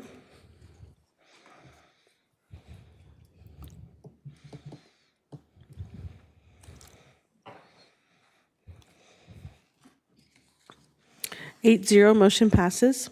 Now we're moving to action items, and we will move all the way to action item F.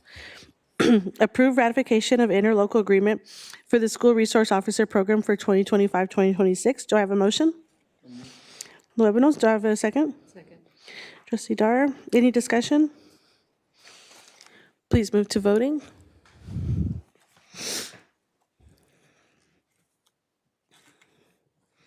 Eight zero, motion passes. Next item is G.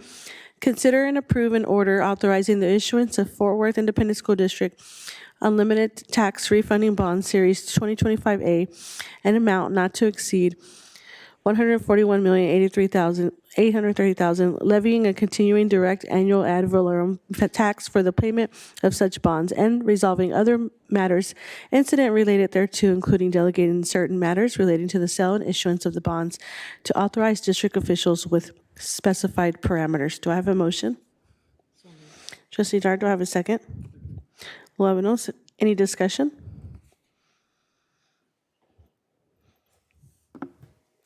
Dr. Rodriguez? Yes, can you explain this item a little more, please?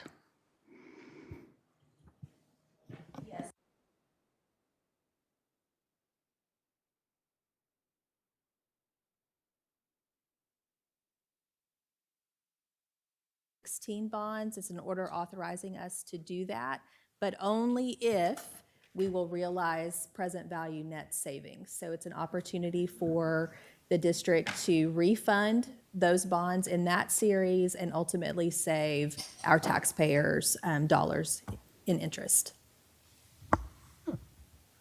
And this is for 2016? Bonds that were issued in year 2016, yes. For the 2013 bond, or which bond? It would have been a bond program prior to 2016, yes. Okay. Thank you. Any other questions? Please move to voting.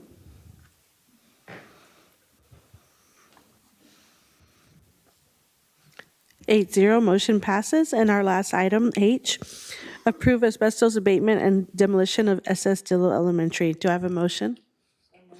Trustee Jackson, do I have a second? Dr. Ryan, any discussion? Please move to voting.